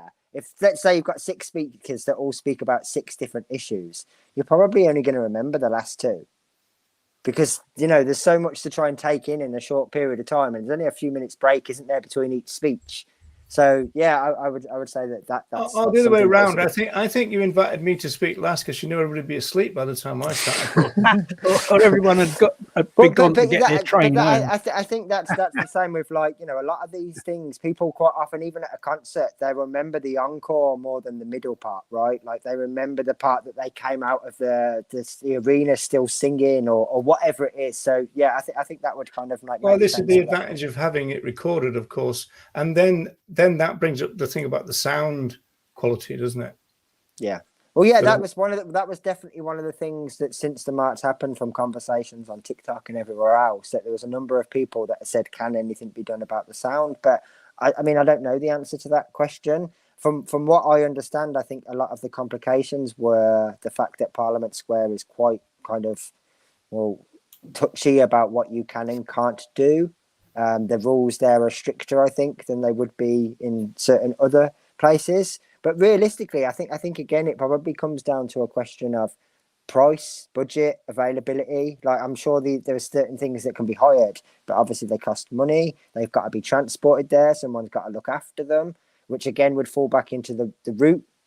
If you've got sound equipment that's heavy, you don't want to be lugging it from point A to point B. You want to put it somewhere and the march go around in a circle and come back to where that electronic equipment is. That way, people who are waiting with that stuff haven't got to go anywhere. They haven't got to move. They haven't got to miss out on anything. I mean, these are just like suggestions, but I think it's difficult to kind of ask for people to do more than they can without taking into consideration what's realistic too. I mean, it'd be great if you could have a stage with lights and all these speakers and all this, but I mean, it's a case of powering it or paying for it or organising it and carrying it and all these different things. I mean, if people don't want to carry a cardboard placard, who the hell wants to carry an amp? So it's practicalities as much as wishful thinking, I suppose. But obviously it would make a big difference if everybody can hear the speeches. That's what you want to try and achieve. Yeah. Yeah, well, Alan is saying this, and we're not constructing this show to be critical at all. No, not at all. I mean that's one of the things that obviously, just going back to what you said, if rolling on from this year, the say was 5,000 people next year, then it's going to be even more important that the sound carries to make sure that all of those people can hear. So like these are they're not criticisms; they're things that are going to come as a result of progress too. If you've got 2,000 extra people, you're going to make sure that the sound system can cope with providing for 2,000 extra people. That's just common sense. That's not necessarily a criticism. Is that Alan having a go at me again? Okay. Sadly, we had a speaker fail on the. Yeah. Well, I mean, I technically for the first 10 seconds didn't speak into the mic, so that probably didn't help either. Yeah, I wonder. Actually, the mic thing. I was wondering about whether. Like a mic on a stand. A stand, yeah.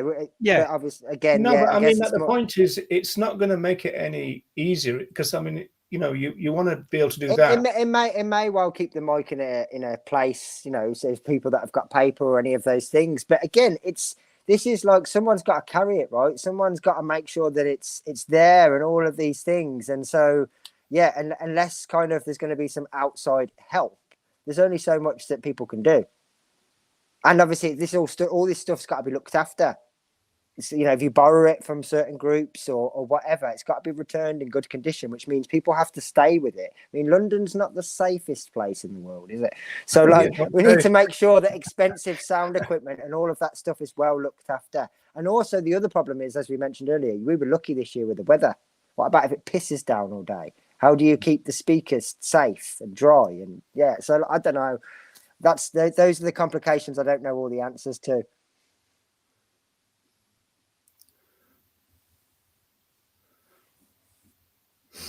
Yeah, actually, Kate is talking about stuff that we raised. Yeah, Parliament Square is not that great, and also we did have a comment.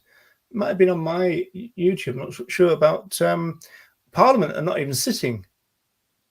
Oh yeah, I saw that on your YouTube video. It was actually quite an interesting point. They were saying why have it during the time that Parliament aren't even there during the school holidays or whatever. Why not have it in like March or April? I think it's interesting. I don't think MPs taking any notice of. No, I don't think if the MPs were all sat in there whilst the march was going on, it would make any difference. The only thing that might is the press coverage, because you'd have the press outside Parliament anyway, and they might turn around and go, "Oh yeah, what's this going on behind us?" But that's, might even get on that Jonathan Pye program, whatever. But that's the only advantage I could see. But I thought it was an interesting idea. Yes, yeah, yeah.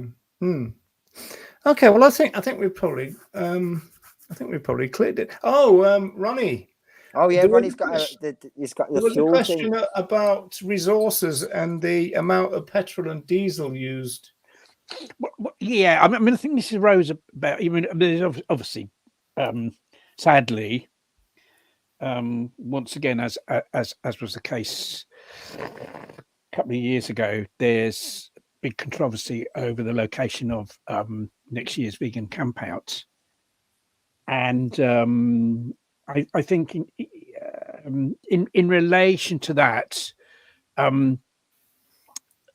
you know, there was someone saying, well, you know, can you justify the National Animal Rights March because what about, you know, all the you know, all the kind of carbon emissions that are being pumped into the atmosphere through everyone traveling there from different parts of the country? And so does that mean that there shouldn't be because there's a negative side to it, because obviously the kind of, you know, the dispute regarding the campout is the location where, you know, people are saying that you know, the land belongs to a family that's involved in intensive farming. I mean, the point is the march, not camp out, though, isn't it? No, but it was done in relation to that because there's this kind of, you know, people are talking about this big downside to camp out, right? And so and as part of that discussion, you know, there was someone saying, yeah, but isn't there this big downside to the Animal Rights March as well? Because of that, you know, because of the emissions, it just arose, you know, really, it was, you know, related to the camp out discussion. And, you know, my response to that, yeah, it's true. You know, there is a negative aspect to it in terms, yes, you know, people traveling there, that, you know, that will lead to, you know, that will lead to an increase in carbon emissions. And that, as we know, you know, that kind of drives global heating, and, you know, the main victims of global heating and the climate crisis are our fellow animals, as we know, you know, dying their billions in forest fires and that. And so, of course, we want to try and avoid contributing to that. But I think what you've got to do is you've got to weigh the positives against the negatives. Yes, there is a negative side to it in this, you know, in that, but there's a huge positive side, isn't there? You know, there's all the, you know, all the people along the route being educated through the leaflets being given out, and how many of those people will become vegan. And obviously, if people stop consuming animal products, then that's a huge benefit to the climate, isn't it? And then there's also the encouragement because I think the other important thing about the march, I think it, you know, hopefully it does encourage people taking part to carry on with activism once they get back to where they live. You know, it kind of inspires and encourages people. So there's these huge positive aspects, and I would argue I think what you're saying is that real life forces you to be utilitarian sometimes. Yeah, you realise. Yeah, but if I go to do a stall promoting veganism, I've got to drive there in my car to take the stall. So I'm contributing to the climate crisis, aren't I, by doing that? But the justification for it is that by educating people to become vegan, that far outweighs the negative aspect. Yeah, it is. You know, we are forced to be utilitarian in stuff we do, and that would be my argument in justification. But I think it is our duty to minimise the negative, because you know, I think there's, you know, there is a negative aspect. There's a huge positive aspect that I think, you know, outweighs the negative aspect. But nevertheless, I still think we still need to try our best to minimise the negative. In other words, if we were able to take the train to the march rather than driving there, then I think we should try to do that, because that minimises the negative, doesn't it? I think it's. I mean, personally, I think it's a really interesting conversation, because one thing that we did touch on yesterday was the fact that when you're talking about, I mean, obviously T-shirts are an issue, branding and all that is an issue, but also the colour and the dye of the T-shirt. So if people were to wear white or even that kind of off-color, because I remember a time in the late 80s, I think, when there was a move in the vegan movement to not buy clothing that was colored at all, because of the fact that the dyes were tested, I think, but also they have a really bad impact on our fellow animals. So, you know, maybe that's a conversation that this kind of movement should be having. I mean, think if we can buy clothing from charity shops, then that's the best option, isn't it? Especially, you know, like especially if they're charity shops that are kind of animal rescue or stuff like that. Well, we did that with the VIP. We went round and just got plain T-shirts from charity shops, and then we used to have, when we did the stalls, we had something called the anarchist T-shirt thing, and so they used to make T-shirts of people on the spot. Yeah, you can use stencils, can't you? And that's what they did. Yeah, I mean, Extinction Rebellion do that when they're, locally, we've got a fairly strong Extinction Rebellion group, and they when they do stores at events, they very often have a printing workshop where people, have exactly that type of T-shirt, and they're there, stenciling them and doing that, but I think, you weigh things up. You may have a T-shirt that you have paid for from a campaigning group or animal charity that has an important slogan on it, and so you are buying something new there. But then that aspect of it is outweighed by the message that you're spreading. So it's all balancing things up, isn't it? Yeah, absolutely. And I suppose just on that note as well, that's another thing that like some of these groups, not just NARM, but other groups could also potentially do to encourage some of the improvements on claims making. They could make some of these designs available for people to go and get themselves printed, or maybe even sell some of the T-shirts. And then you're a walk-in banner, you're a walk-in placard, as long as it says the right thing, and you're not. Yeah, I mean, I was trying. Are you going to wear it all over the place? I'll always try and wear. I mean, this is that one. See, I'll always wear stuff like that if I can when I'm out and about.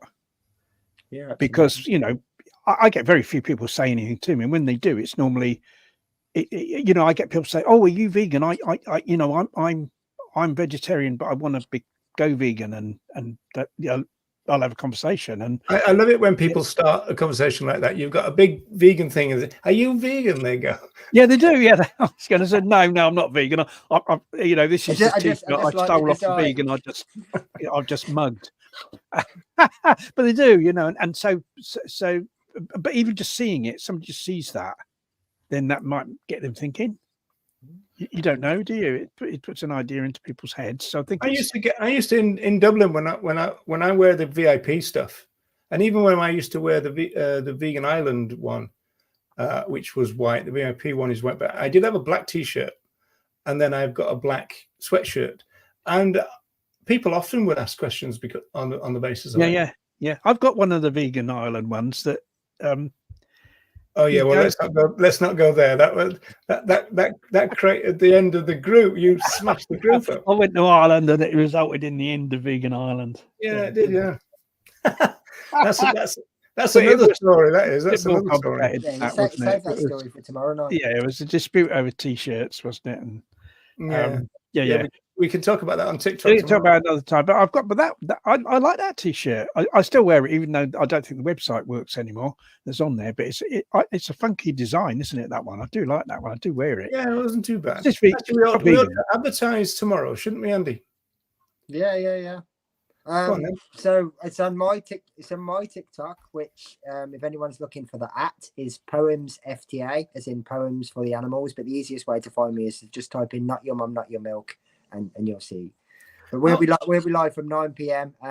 So yeah, I think many of the people that are hopefully listening's kind of jubilance, we'll be doing a second part of the sort of tales from behind bars. So yeah, it'd be interesting. The bit about us being in prison is the bit people like most, isn't it? So it seems that way. I don't know whether they like to imagine. They're trying to bring those days back, Ronnie. That's what it is. I think they want to imagine that we're in prison and think, certainly the show last week. We'll have to do the show like this. Were the ones that but there's loads of funny stories. I mean, you'd think prison was like horrible, terrible, miserable place of suffering. And I suppose, to some extent it is, but there's lots of funny stories, arose at the time that Roger and I were in prison, and we'll be telling some of those, won't we? Tomorrow. Strife is obviously a kind of generator of humour. I mean, humour is used as a coping mechanism. It's trench humour, isn't it? They call it. Yeah. Black humour and that kind of stuff. Yeah, that's right. Yeah. So it was. Actually, I want to mention about. I'll tell you one thing that I've noticed in the movement, and even the conversations I've had with people, and on the march and everything, is that I think that people have still got a bit of a warped. Well, they've now got a bit of a warped attitude about TikTok. I think I make this analogy. We all know those vegetarians who tried some vegan cheese 12 years ago and didn't like it, right? But now it's kind of getting the situation where somebody is kind of logged onto TikTok and they've found, teenagers kind of dancing and those kind of stuff. It's not like that now. There's loads of real serious stuff now on TikTok. Absolutely. But the question I don't know the answer to, but you might, Andy, is if you were brand new to TikTok, would you still get that thing until your algorithms kick in, or is it different from the start now? I'm not 100% sure about that, to be fair. If you started off with like no followers, not following anyone and hadn't liked anything, I'm not sure what TikTok would throw at you to begin with. I suppose it probably would be some of the kind of like cringy dancing and that sort of stuff. So you'd have to put up with crap. But it wouldn't take you long. It wouldn't take you long, say, if you were a vegan that was a bit kind of, I don't know, apprehensive about joining TikTok because of some of that. It wouldn't take you very long at all. Like, for example, if you've never been on TikTok before, just simply listening to our live show tomorrow night would put you on the algorithm where you'd start seeing other vegan streams, other animal rights stuff. It's very quick to start offering you stuff. Also, can you search by hashtags on there? Because you can just search for vegan or search for veganism. You also use it very much like YouTube. So if you just type in like vegan rant, it'll bring up videos of that exact topic as well, not just creators with that name. But like, they're trying to push the don't forget to search cruelty, people. That's what there'll be lots on that. They've banned that word on TikTok. But I think these things start off by appealing to much younger people, and then older people get involved. I'm just saying with Facebook. When Facebook started, that was all young people, and now when you kind of it's mainly middle-aged people. No, it's still young people. I'm on it. Yeah, but you're young. For me, you're young. Absolutely. I think it's probably the So everybody uses social media, right? And I found, at least in my experience, whether we're talking about Instagram, Facebook, Twitter, or X, or whatever it's called these days, Threads, or any of them, TikTok is the only one where if you want to be kind of like thrown in at the deep end with the general public, you can. if it's the closest kind of mimic to real life outreach, where you could be stood on a busy street corner and get random people walking past. But also you're interacting with a lot more though as well, isn't it? A lot more. Absolutely. You can get people from any background, any walk of life, and you could speak to someone that you'll never speak to ever again. They don't have to be following you. That's a case in point. It's not like that anymore. That's the point. Well, I mean, there probably is some booty shaking on there, right? But it's the same as like YouTube. It's not just full of people reviewing cringy video games. I mean, there is that niche, but it's a lot more than that now. So yeah, I mean, once upon a time before YouTube existed and it used to be Google videos, we were talking about people that were videoing themselves with a handheld recorder playing N64. The world has very much changed, right? We don't just stick with that same idea. So TikTok has evolved too. TikTok is now the #1 watched platform on the planet. So yeah, they know what they're doing. It's probably a good place to start doing some activism on. I think the kids have gone on to something else, haven't they? They must have done, yeah. Although, funny enough, when I was coming back to Dublin from London, we got stuck at Crewe because there was we both got caught up in a bit of a crisis, didn't we, Andy? Because there was a body found on the line, right, and that slowed everything down. But there was a teenager doing that, that dancing, that type of dancing and stuff. On Crewe Station by putting I've not seen them do that. Like a couple of years ago you couldn't walk anywhere. A couple of years ago it was quite a big thing and it's done. Yeah, they would just kind of put them up on the kind of curb, wouldn't they, and do all that. Yeah, and all that. You don't see that anymore now. No. Oh, the break dancing. Remember the break dance? No, there's like a dance move. It's actually quite complicated. It's kind of like, anyway, I'm not going to get into that. It's a dad dance, Rog. It's like a complete prat on myself trying to explain a Monday dance move. I'll do that as well, don't worry. But yeah, I think it's you get a lot. You get a lot of if you do something on TikTok promoting veganism, you get a lot of non-vegans listening. You'll get all sorts of ridiculous comments as well, but you can just ignore those because you'll still be getting through to people, won't you? Yeah, absolutely. Yeah, twerking. Yeah, that's my favorite. Yeah, I do that. I do that all the time. I would highly recommend, in the way that Roger suggested, that if you tried TikTok 2-3 years ago, or even before it was TikTok, when it was still Musical.ly, I would definitely recommend giving it another try. Because it's massively changed. It was called what? Before it was called TikTok, it was called music.ly. So Musical.ly. I didn't even know that. That's why it was so kind of like the original intention of TikTok was like you'd sing the first line of a song and then I'd sing the next line of a song and we'd put those two videos together to make the song. That was the original intention. And then it just started turning into like people trolling one another very quickly, as you can imagine. And then TikTok was born, yeah. For short form content, no one can touch them, like by billions and billions of views. And yeah, I would say it is like a public forum, isn't it? It is like that. Yeah. Yeah. I mean, I would say. Yeah, I mean, you're obviously going to get a load of crap on there and people making terrible comments and stuff. But then you do that if you're on the street. Exactly. Yeah, absolutely. You might get some of the people who are a bit braver because they're not on the street. They're on TikTok, obviously, but it's no big deal. Yeah. I mean, we've had things like bits of hamburger thrown at us and stuff on the street and stuff. So same. Yeah. I can remember, although it didn't happen to me, I can remember one of the ladies that I was doing outreach with a couple of years ago had like blood poured over her white canvas shoes. So like, not just the fact that her feet were wet, but like, blood wasn't going to come out at any point. So, this is a crap you have to put up. There was that thing, wasn't there, that became a TikTok sensation, which was people used to eat raw flesh. That still sometimes happens. Yeah. I still see them sometimes. Yeah. Actually, funny enough. Or they turn up with their pint of milk is the other one, and they'll go and like, just tip it all over their chin and everything. Like, it's pathetic. Yeah. But you do see some of that. Yeah. Well, it's surprising that there wasn't a couple of those at the march, funny enough. There was someone at the end that came and was actually asked to leave by the police, but I didn't see them during the march. This was at the very end after all the speeches had been done. There was one march where there's some guys eating raw meat, wasn't there? Yeah, that's I what remember seeing the videos of it. Yeah, it's happened a few times with some street outreach and stuff. I think there's like a kind of regular crowd of them that do the same thing. Right. So shall we draw this to a close then? Has anybody got anything else to say? No, not really. I don't think. I think we've touched on everything that needed to be touched on anyway.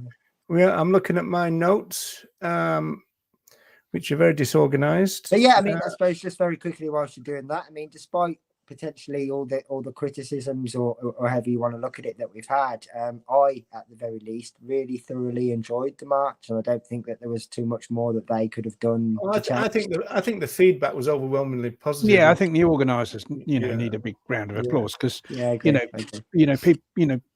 people that only things like that only take place because someone organised it and put a lot of hard work in to organise it, and it's quite easy to. I think it can be quite easy to forget that. And not to give those people. And I mean, again, like I said at the very beginning of the show, I wouldn't have met the pair of you in the same place at the same time if it wasn't organised potentially. So, I did feel a bit sorry for you. But there's Alan. Thank you. I want to publicly thank Alan for all the work that absolutely, legend. Yeah. And for his excellent comparing on the day. Brilliant, yeah, absolutely. Yeah, better than the speeches, I thought. Very good. Right then, people. So I think we're coming to the end. So thanks very much for sticking with us. We've still got 25 watch. And we were worried about we might not fill an hour, and we've gone 2 hours. Oh, really? Okay. 11 minutes. Oh, I thought we were about 10 minutes then. Yeah, you were struggling whether we'd fill an hour. Yeah. I knew it would be like yeah. Always is. So very quickly on that note, if you're interested, tomorrow from 9 o'clock we will be talking about stories from jail. There'll be some good stories. Okay, people. Thanks a lot, and we might be back. I don't know, but if we are back, it'll depend on something, Ronnie, won't it? Well, it depends on whether you and I are both still alive.